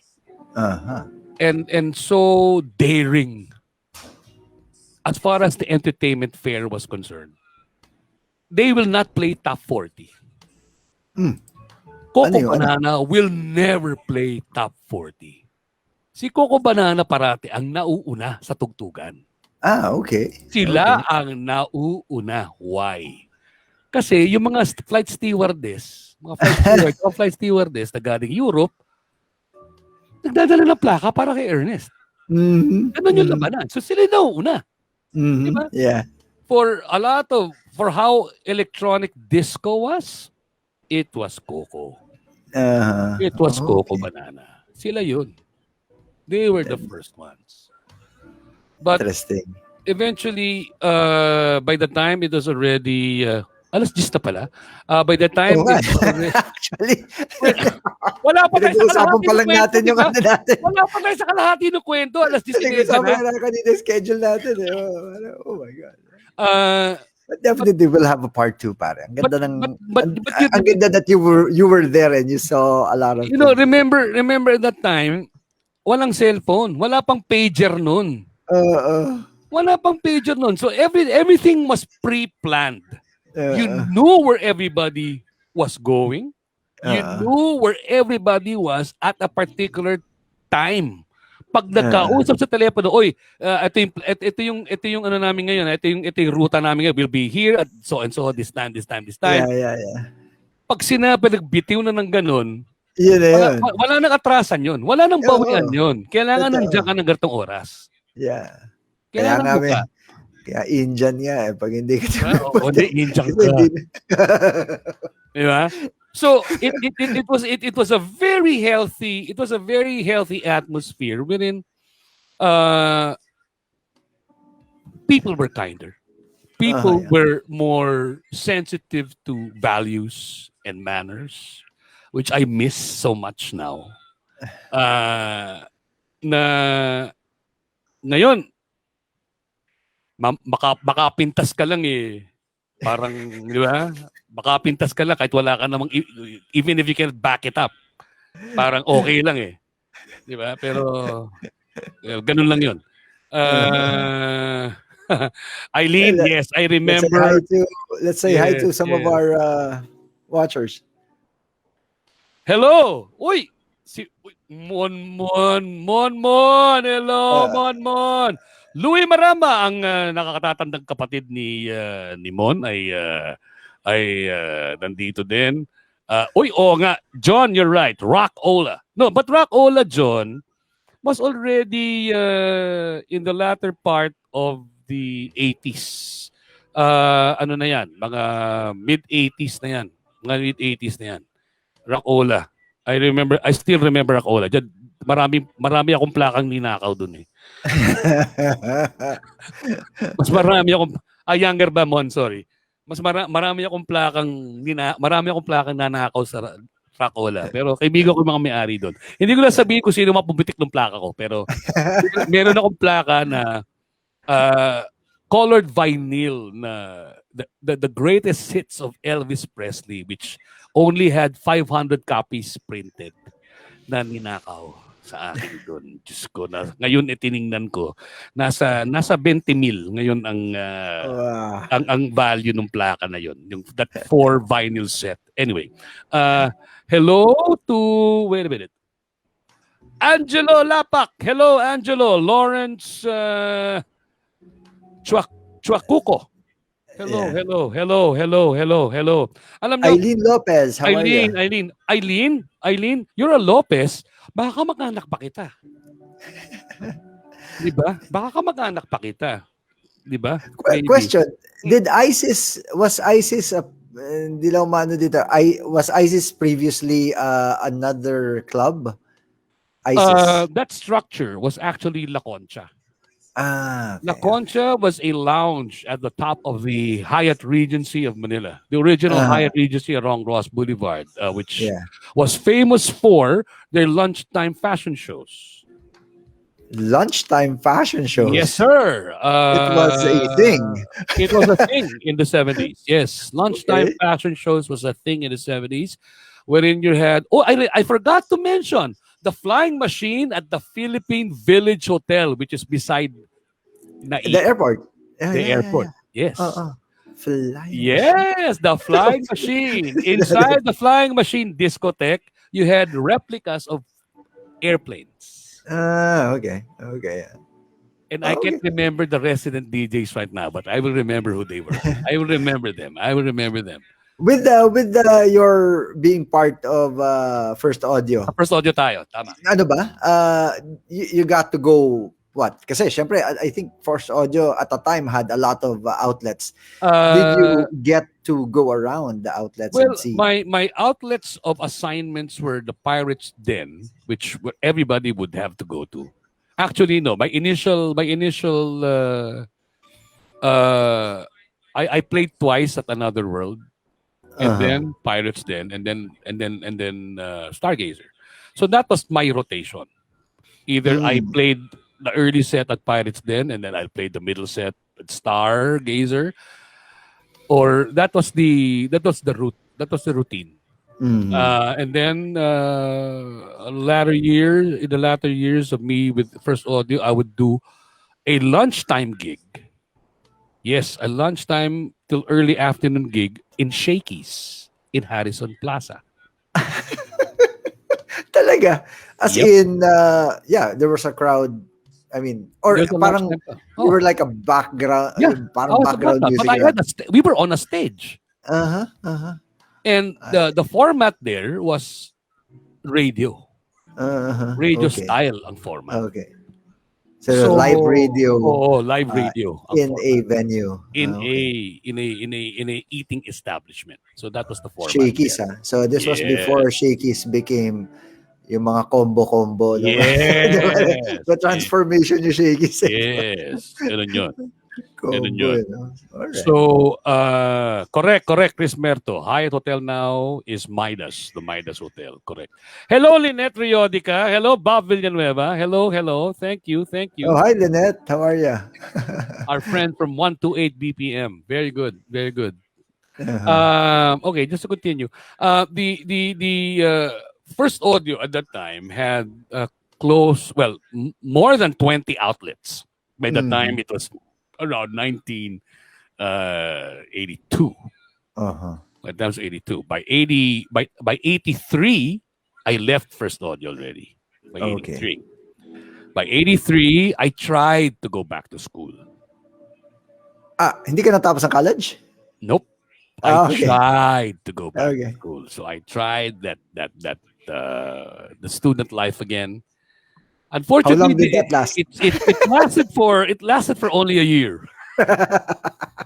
It lasted for only a year. Okay, it lasted for only a year, and then I got involved in clubs again. I was part of the management of Club Cocoon. Uh-huh. Uh-huh. Uh, Pasay Road.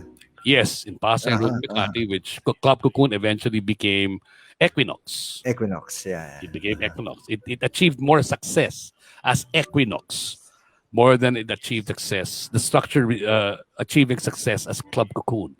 But Club Uh-huh. Cocoon was the only disco in the Philippines that had a mother of pearl dance floor. Oh, yeah, I heard about that.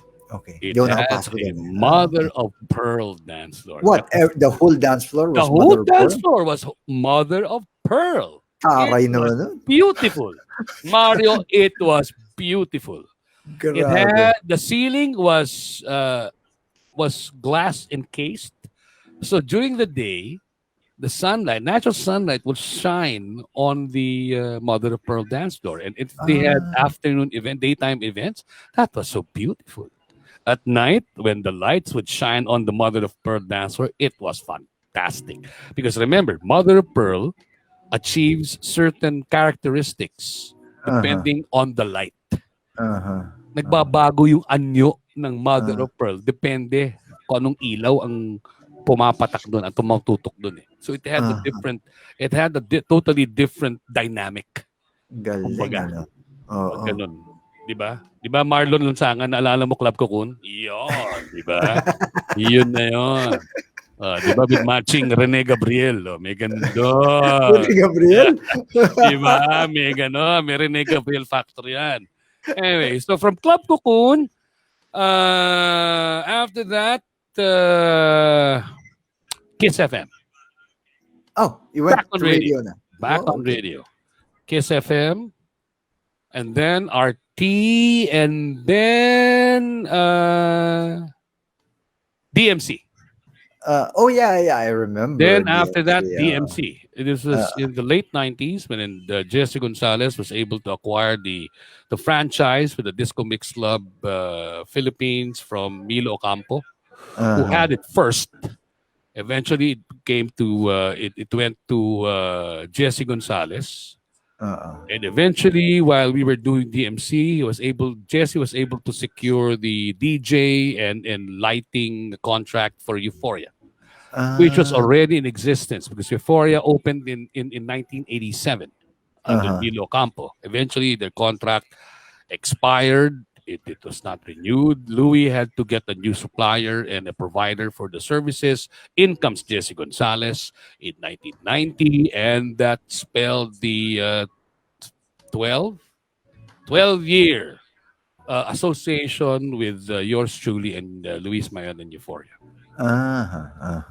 which Wow. was the longest tenure that I've had in any club. Oh, by the way, di ba? Meron pa pala.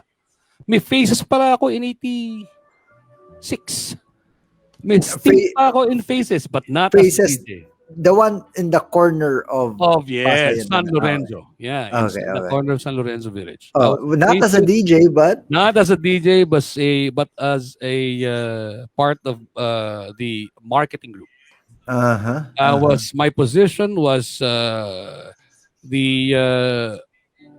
marketing com- competitive marketing competitive analyst. no. Okay? Ganda ng Ang title, bigat na titulo Ganda na ng title, pero actually, ako yung spia. My job for Faces was to go around the other clubs and evaluate how they were doing. And I would write weekly reports on how the other clubs were doing. Was this covert? I mean, did No. the other clubs know that you were? No. No. It was not Okay. covert. Okay. So alam nila you were connected to Faces. Yes. You were just hanging around. What? They can't ban me. Yeah. In the Sabagay, why will they ban me or Wala not naman allow me pwede. to come in? Diba? Yeah. Sabagay, They would not. sabagay. So it was, and besides, it was common practice for everybody to be looking out or looking over their shoulder for everybody else. Yeah. Whether officially or unofficially. Yeah, true. It was happening. If to this day, come on, it happens to this day. Hanggang ngayon may ganun. May tanong ako, pare. Sige. Ano nangyari kay Dolly Duran? Dolly Duran, eventually, when I was young, I was like, Dolly Duran? Oh, yeah. That was Dolly Duran. And Crush mo yan. niya? Sino kasama ni Dolly? Joey Mead. Hindi pa si Joey Mead nun. Si Anya. Anya Einskoff. Anyway. And how did the half century mix become the parang Faces? It became the Faces theme simply because it was used as the soundtrack for the commercial. Okay. Yeah, right. So it was meant for the commercial, then it happened. It was just used for the commercial. Not and the commercial before that certain level of familiarity and popularity because the commercial was running every time there was a commercial break in the PBA broadcast. So aside from the product placements, ang ending ng product placement break was the Faces commercial. Wala so na. Naturally, tatatak yun. Tatatak sa ulo ng tao yun. Di ba? But in reality, the first time that the half-century mix was played was in Euphoria. Because that was a DMC remix. Yes. And who had the franchise? Milo Ocampo, who was the contractor, the light and sound DJ contractor for Euphoria at that time.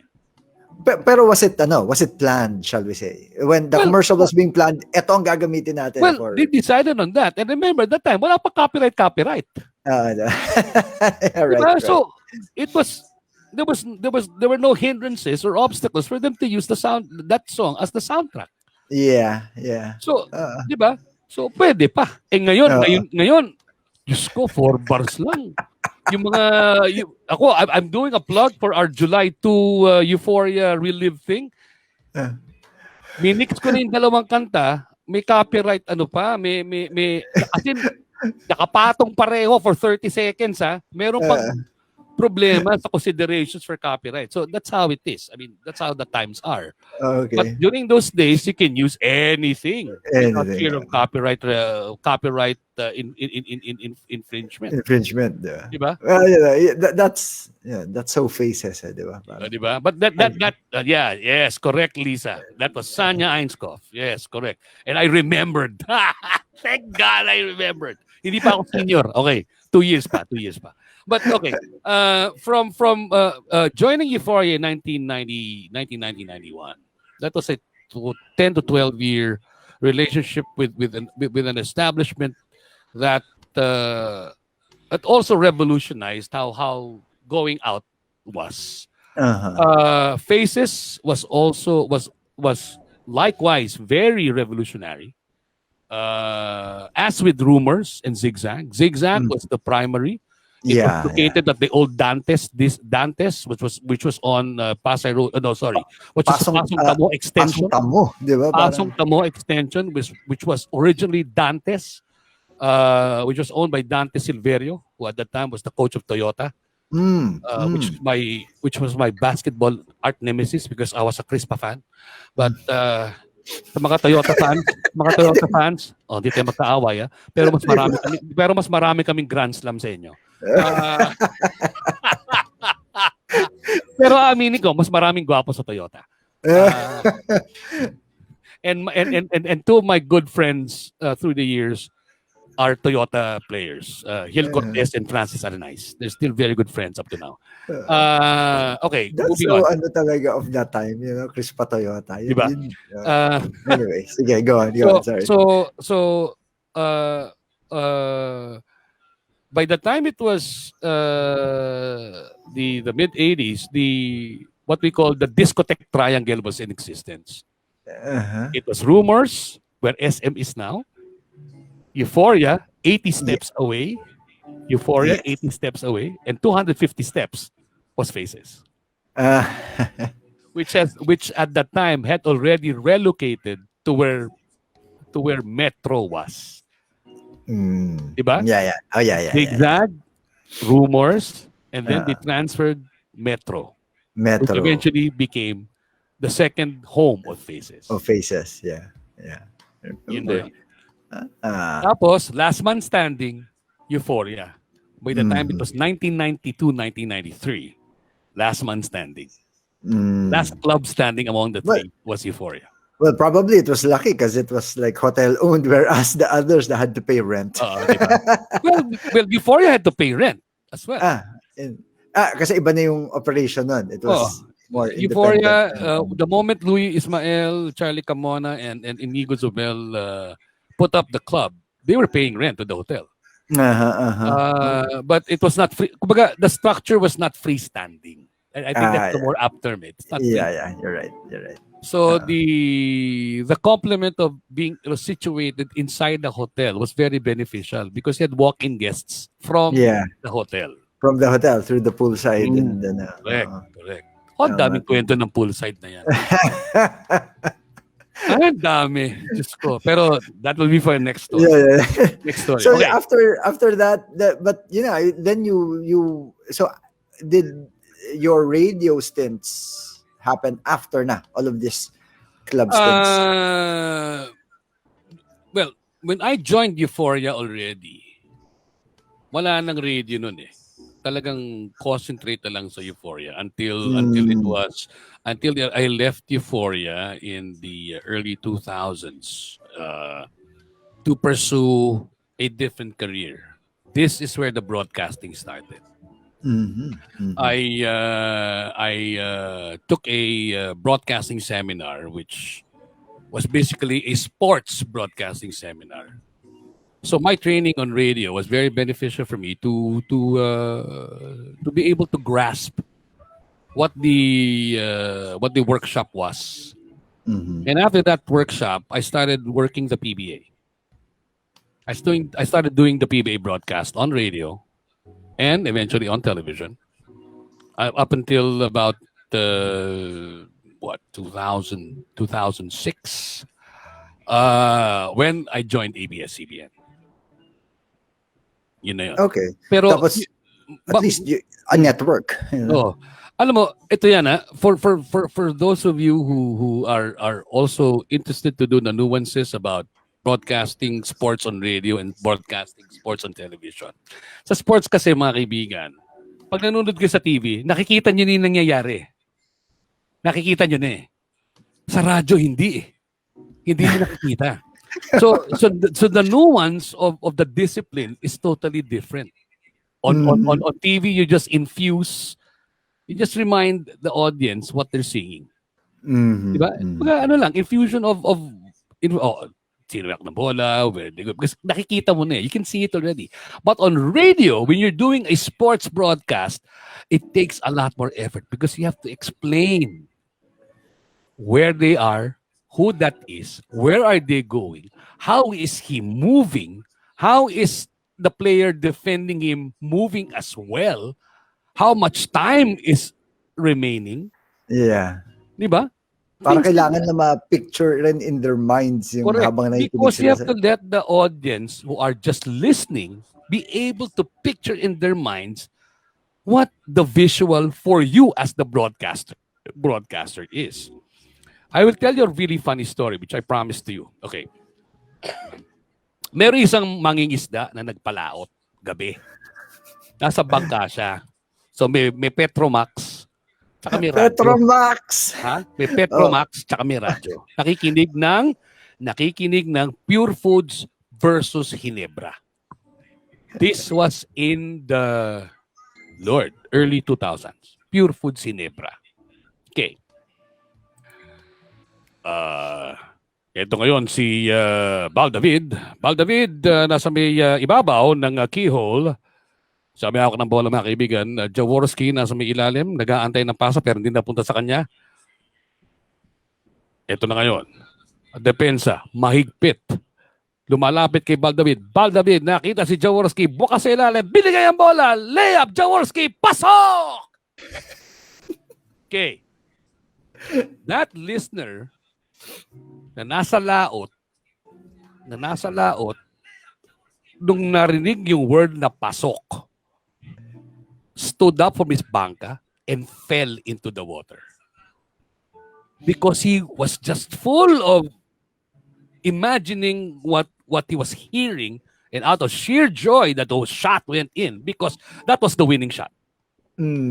Fell into the water together with the Petromax and the radio. A week after, he writes to us and says, ang saya-saya ko po dahil para ko pong nakita yung pasa po ni Bal David kay Big J. At naririnig ko po yung sigawan ng tao sa galak dahil nanalo po ang aking team. Maraming salamat po. Ako po yung tuwang-tuwa. Parati po ako nakikinig sa inyo. Imagine that. Grabe. Imagine that. Wouldn't that, hindi pa nakakatawa ng puso yung ganun. And we would receive letters like that from ordinary people. And that was, for a lot of you, kailangan TV. Alam nyo sa akin, mas nakakataba yung puso yung mga audience sa radyo dahil these are ordinary people whose lives are very simple, and the highlight of their lives are instances like that. Grabe, no? Yun ang wow. Yun ang masaya. Wow. Oh, Boyet. Anyway, we're pretty much, good na na-cover natin yung DJ. Na-cover natin yung DJ. I mean, buti na-cover natin. Wala pa yung newscasting, Wala pa yung naka-Amerikana ako tsaka nakabotay. Wala pa yung nag-host sa boxing. Wala pa yung hindi pa tayo, alayo pa kasi aabot pa tayo sa live stream eh. But I'm sure, something that we could definitely do. It's like a lot of guys rin medyo mga inantok na. Alam mo, tama din. Rocky and Sis is also tuned in. Rocky, hello, my friend. Rocky was part of the second wave of the first audio DJs that joined the company, and he is right. Circus in Malate was part of the scene in 81 in Manila Manor, which was owned by the Dizons. And owned by the Dizons. Managed by the late. Managed by the late Johnny Romero, who was also the manager of Lea Navarro at the time. Yes. That time. Si Lea Navarro. Manager minamanage siya ni Johnny. Si Johnny Romero, mga kaibigan, payat yun na saksakan ang ganda ng bigote nun. Ganda ng bigote ng tao yun. Ibang Ganda yung bigote. ganda ng bigote nun. Kasi nung panahon na pag kailangan tebigots. Kailangan tebigots di ba? Kailangan tebigots. Kasalanan ng VST yan Kasalanan nila Mali Ligurian, nila Spanky, di ba? Tebigots Kailangan tebigots. Hindi lang ganun di ba? Yung Oo, di ba? Ganun. Lumalampas dito. Kailangan lumalampas dito yung tebigots. Bakit may tebigots? Bakit may tebigots? Bakit may tebigot? Ako, Diyos ko. Magkwento. Melissa Solano pa na kwento na dapat meron pang di ba? Meron pang Rocky and Sison na tumutugtog na walang sapatos. Alam niyo ba 'yon? Rocky and Sison nagdi-DJ sa club na walang sapatos. Paano kayo niyan? Sabi ni John, sukat na paro rin daw yung may kasalanan ng bigote. Hindi, iba naman kay Tito Rod. Iba naman yung Rod Navarro. Iba naman yun. Hangin, di ba? Electric pan, tsaka yung Toyota Tamaraw. Kanya yung commercial na yun. Rod Navarro yun. Diba? Alam ko 680, pero hindi ko alam yung Toyota Tamaraw. Rod Navarro. May Rod Navarro na Toyota Tamaraw na commercial. Aside from the other Toyota Tamaraw commercial na ang kasama sila Jawo. Iba pa yun. Na si Jawo, Toyota Tamaraw, hindi lang pamilya ang kayang dalhin, pati basketball team. Papasok yung player. Toyota Tamaraw. May ganun yun. Diba? Toyota naman kumita dun sa Toyota Tamaraw na yan. Sinabi mo. Oo, sinabi. Pigang-piga yun. Pigang-piga yun. Si Lisa Solano may hirit pala Dutch baby milk. Dutch boy paint. Dutch boy paint. Oo, yung may... Alam mo, pare, gawa tayo episode na ganun. Mga advertisements. Puro luma. Pwede. Tsaka pwede lang. Sabi ni Eileen, kaya Uy, kaya pala 62 daw yung nanonood, 62. May ganun, 62. Kaya 50 ang tao sa 10 balikan. May ganun ba? Okay, sabi ni Eileen, kailangan ko daw kumanta dahil pinamis ko kumanta. May ganun? May ganun. Pwede bang i-postpone ko yan kasi magpa-practice muna ako. Pwede sa part 2 kanta ko. Ayan. Tapos kaduwit ko si pwedeng magkaduwit si sino request mo pare? Walang iba. 'Di ba? Ang surname Austria. Siyempre gusto ko Bing Austria, Northern Soul ng tugtugan. 'Di ba? Yan ang masaya diyan. Wala. Baka biglang ma-cancel tong programa ni Marito. Tayo ng di oras yun. By the way, thank you so much everyone for being here. Mayayari tayo dito. Alam mo, kaya mabilis ko nababasa yung mga text, mga message nyo. Dalawa yung computer Isa nandito, tsaka isa kung nasaan yung lahat ng tugtog, andito lahat. So, parehong nakapasok. So, madali kong nababasa. Dahil kung ito yung babasahin ko, hindi ko na mabasa dahil ang liit ng letra. Hindi ko na mababasa yan. Pasalamat kayo. Meron pa ako isang computer. Di ba? Dondi Arsiaga. Yan, nanonood ng live stream ko yan. Buti na lang. Oo, di ba? Buti na lang. How are you? Okay. May nabitin daw. Asa na si Dali Duran? Nag-entaw tayo. Lumaktaw daw tayo. Okay. Si Dali Duran, ito yung kwento. Dali Duran eventually got married. She went back to the United States, I think, or to London. About 19 when Faces transferred to the second location, wala na si Dali. Wala na si Dali doon. Ang pumalit doon sila Joey Mead. Sila Joey Mead na yun. Yun na yung mga nagle-ledge sa Faces. And then Dolly met her husband, who she married eventually. Yeah, she did marry. And guess what? The husband is a top executive of Exxon. Okay. Exxon is a petroleum company, which also owns Esso Gasol. Ah, For those ganun that, ba? yes, Okay. Exxon is ESO. Alam niyo yung oil spill, yung Exxon Valdez na oil spill, Yeah. sila yun. Okay, but I was able to touch base with Dolly in 2001. Her husband and her family came to Manila because the husband had a conference of some sorts, and I was lucky enough to be able to touch base with her, and we had lunch at the peninsula. Lucky you. So that was a 3 hour lunch for us with Dolly. And for all the fans of Dolly, kung gaano siya kapayat noon, times 6. Nung nakita ko na siya in 2001. Ang laki na ni Dolly. And by that time, it was 2001, she already had 3 kids. They had 3 children at that time. But her face still looked uh, uh, gorgeously uh, Indian pa rin. Kasi medyo Bumbayin si, Yes, Bumbayin yes. I think that was si, the ingredient talaga na nag-ano yeah, sa oh, kanya yung magandang Bombay, di ba? Yung magandang Oo. Bombay, the Middle Yeah. Eastern na features ni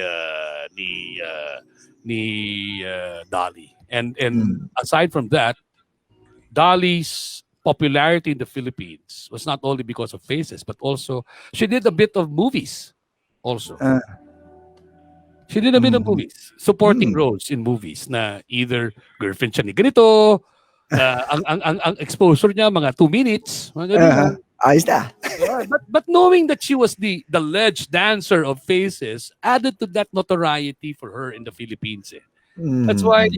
she when we were together in 2001, she will never forget Manila. She will never forget her life here because that was a good 3 years for her, wherein she was very pampered. She was Mm. very pampered.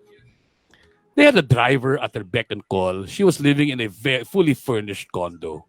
The most that she would spend her money on, but was for her shopping. Uh-huh. That's the Wow. only thing that she spent her salary on, and her salary at the time was already 5 figures. All right. That was a 5 figure salary, my friend. Yes. Uh, Oh yeah. uh, all right. 5 figure salary si Dali Uh, Duran at that time. O sabi mo na 10,000 ban-ban yun. Magkano uh, na yung ngayon? Diyos ko. Ano, kalahating milyon? Oh, isipin niyo yun. My God. Laking pera nun. He was earning a lot of money at that time. Yes. wow. Wow. Enjoy, di ba? Oh. But Samantalang, anyway, samantalang kami mga DJ no, wala pa 1,000 sweldo sige namin. na. Wala pa 1,000 sweldo namin sa May first audio nun. Wala pa 1,000 sweldo ko sa first audio nun. Puyat pa kayo, puyat pa. Puyat pa kami nun. Anyway, but in your, you've got what decades long. You've seen a lot. You. I guess, di ba? Like, if you, I mean, even if etong mga clubs na to, iba-ibang clubs. But would each club have a different culture, shall we say? Kasi parang something, Yes. you have to have something different kaysa dun sa Yes. isa para, Yes. and did people move around during that time? Talagang, alam mo yan, Well, hop. remember at that time, the oil crisis has already come and gone. So gas prices already were a bit higher than it was before. So, but still, more so post EDSA revolution. The mental climate post February 1986 was totally different from how it was before that. After EDSA 96, after EDSA 86, there was such a feeling of freedom. There was such a feeling of a new Philippines that industry and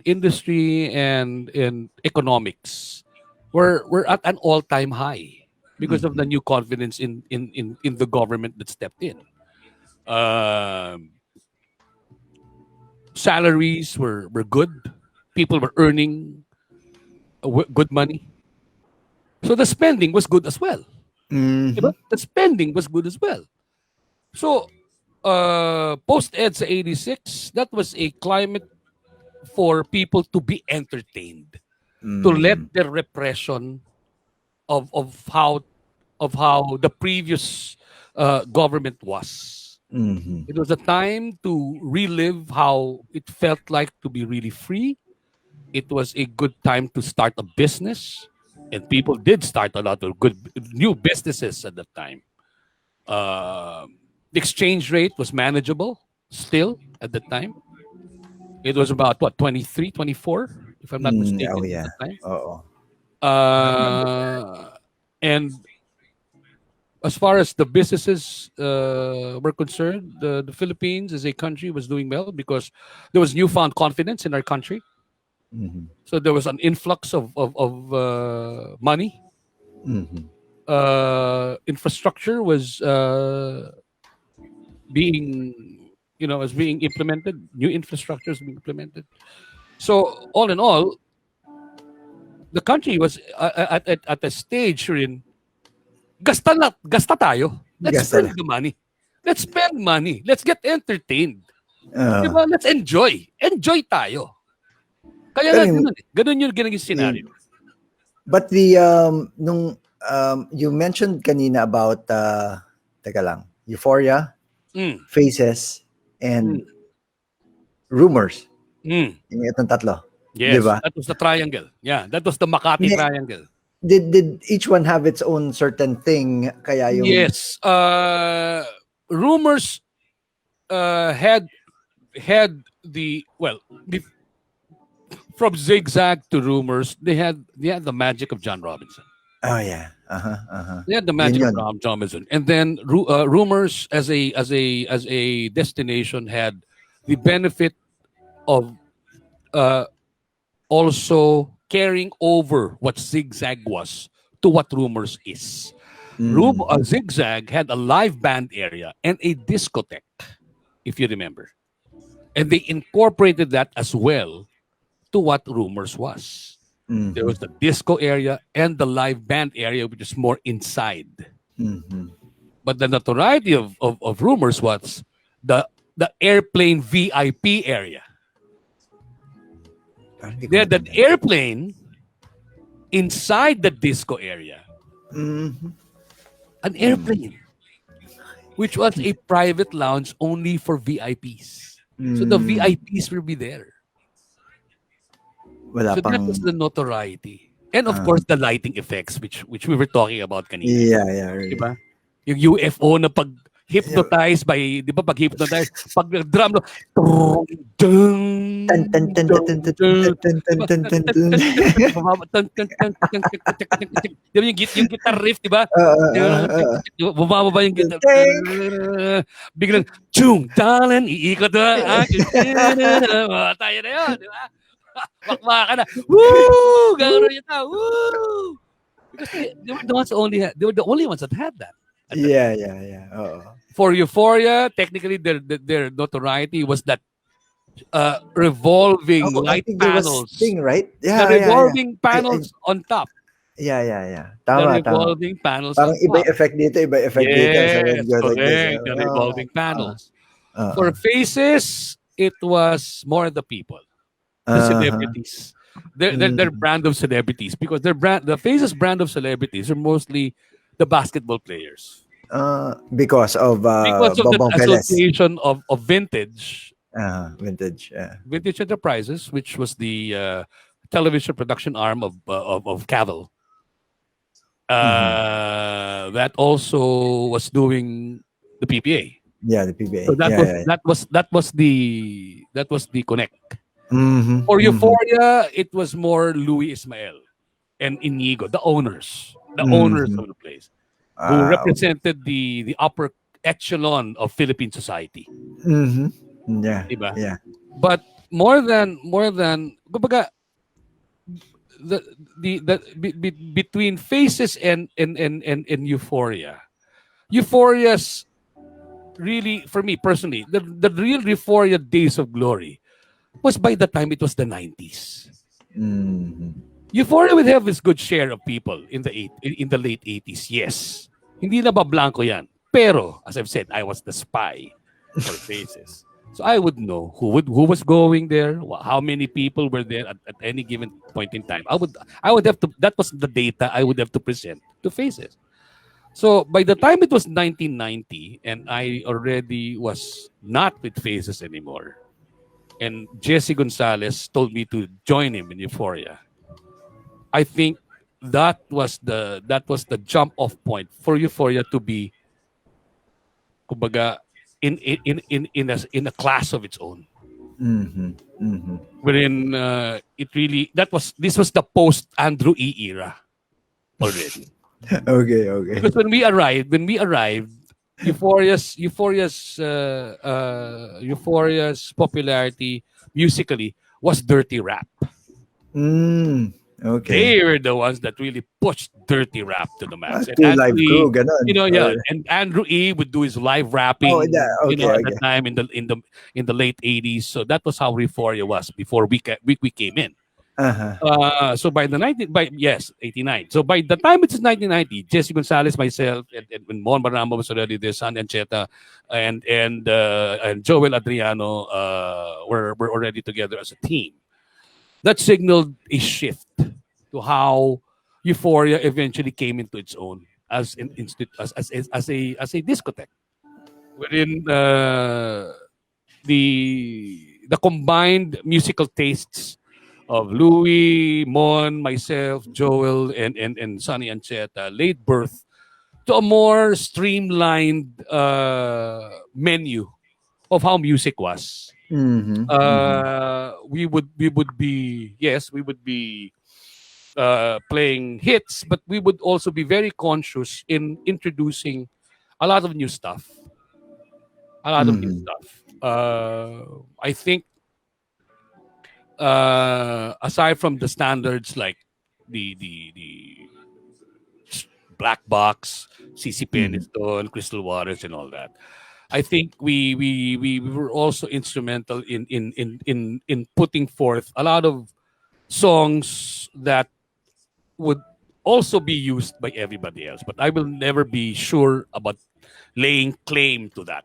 But Uh-huh. Uh-huh. I'm pretty sure that we also were able to like uh introduce a lot of tunes. A Girl Like You. I don't know if you remember A Girl Like You. Mm. Uh, Uh, I no, can't remember the art. Wait, wait, wait. I will remember Girl Like You. Andito, pare, katabi ko yung kantahin computer mo. eh. Andito, Kantahin mo, wow, pare. walang ganyanan, Brad. Walang ganyanan. Walang ganyanan. Okay, A Girl Like You, even Freak Powers Tune In, Cop Out, and yeah, Yeah, yeah, yeah. was Okay, a okay. very euphoria Yeah, anthem yeah. for us. I think Janet Jackson's okay, Edwin Edwin Collins? Collins. Yeah. Edwin Collins, A Girl The Like You, Solanas. started out in that was a euphoria anthem for us. Uh, Freak Power was a anthem for us. Positive. Oh God.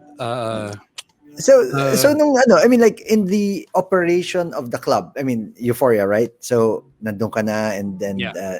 Jesse he formed the team, diba? And you've got your DJs. DJs, how involved were DJ? Oh, yung DJs ba nung parang ito game plan natin, then they'll do it, or DJs took an active part in actually, planning the whole, I made it a point because okay, I was the head DJ. uh, I was given that task. I'm the type of guy who always makes it a point that I will involve everybody. I'm a team player.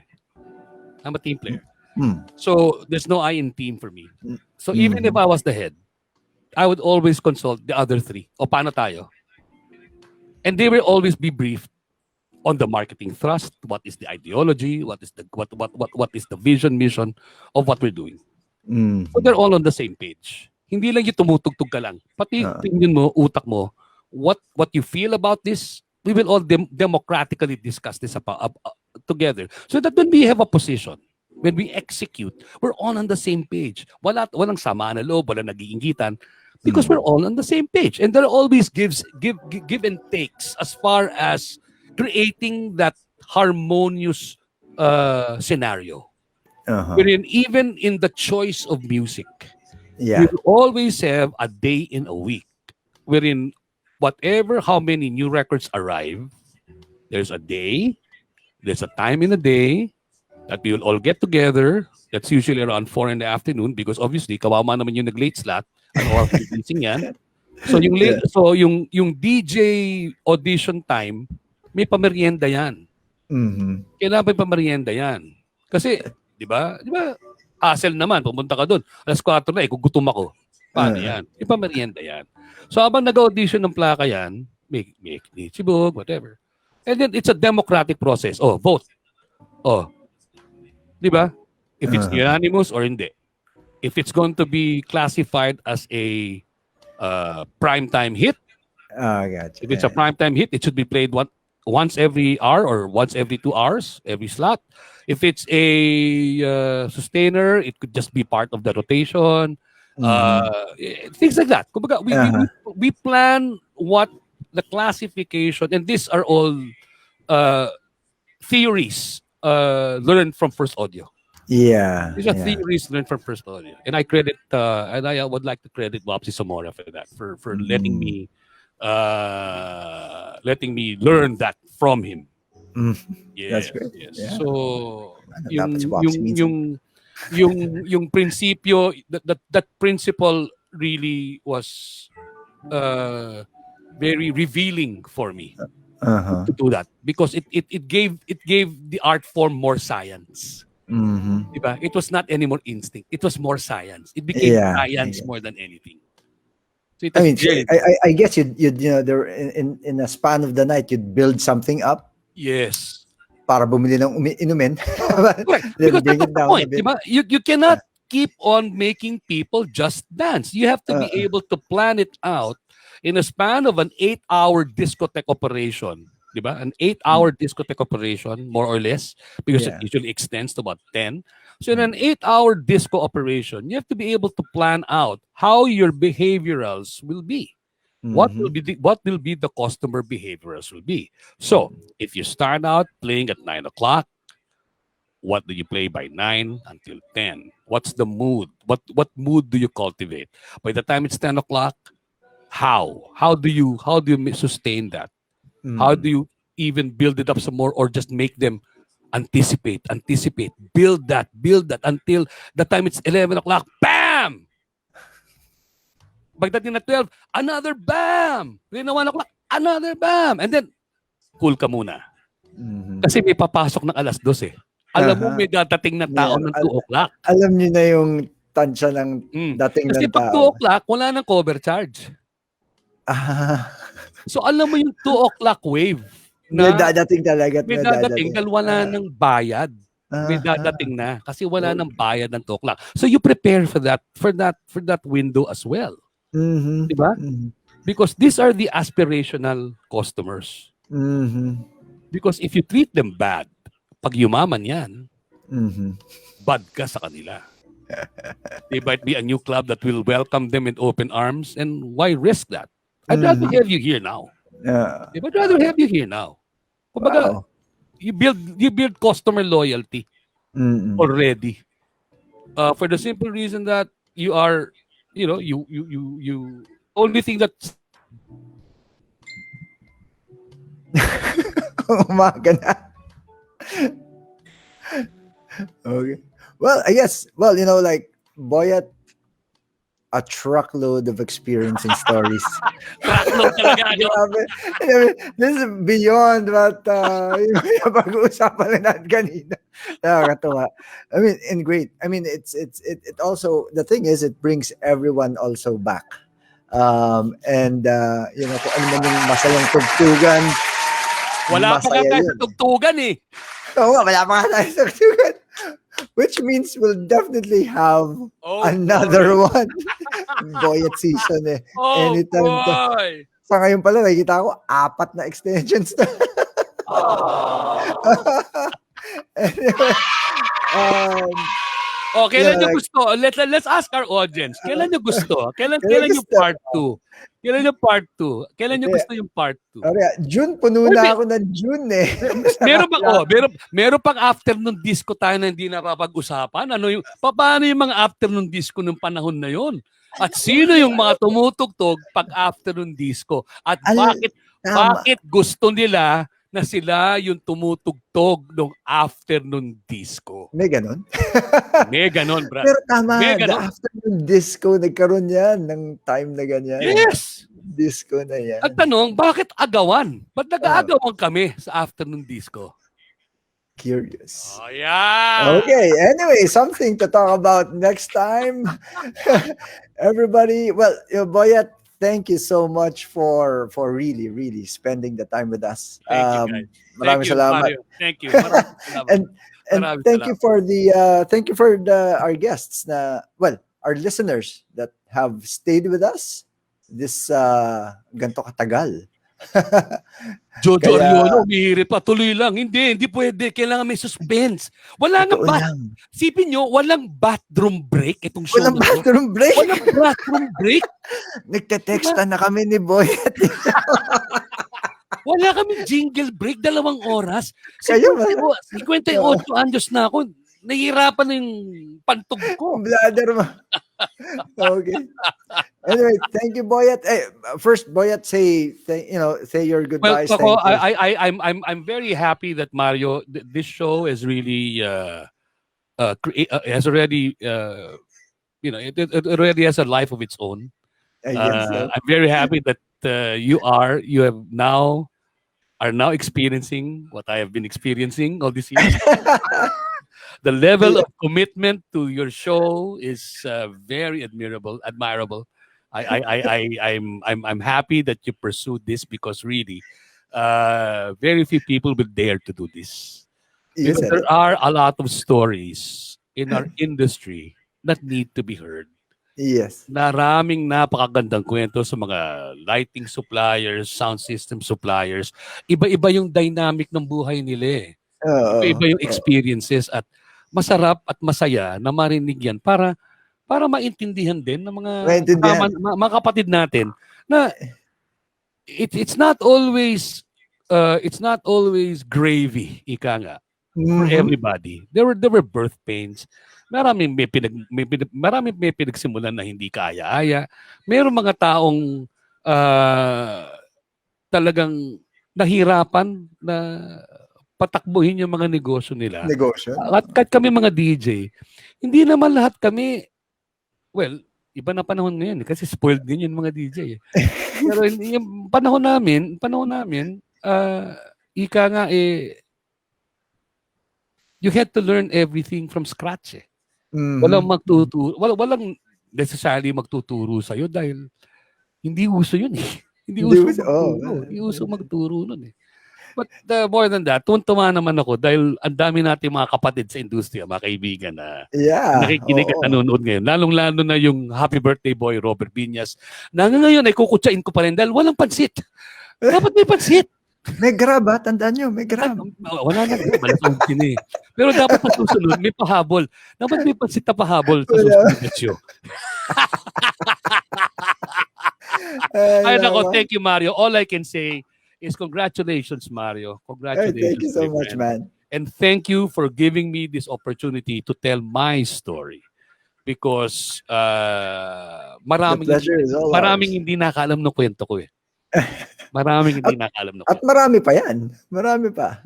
Wala pa nga kami sa kalahati eh. Wala pa. Oh, God. Anyway, guys, this show has been brought to you by The Music Source. Check us out at themusicsourceph.com or Facebook for gear and solutions. Thank you very much. Make this your Monday habit and see you next week. We've got something for you next week where we'll be featuring the scenes. If, anyway, I call it the scenes. Anyway, yung mga bar scenes before. Wow. So wait for that. We've got guys like Richard Ronquillo, Oli Cruz. Nako. I even invited si oh God. Malala mo yan, Brad. Si Rocky Solarta na nasa Rocky Solarta in Dubai. He's gonna join us, and of course my friend Norman Gonzalez. We'll Wow, be next Norman week. We'll be G, talking sabi ni about Kwento niyan. chit-chatting about the bar that time when yung mga bars naging scene. All right. So thank you very much, everyone. Good evening. God bless. Boyet and I, we are out of here. Thank you so much.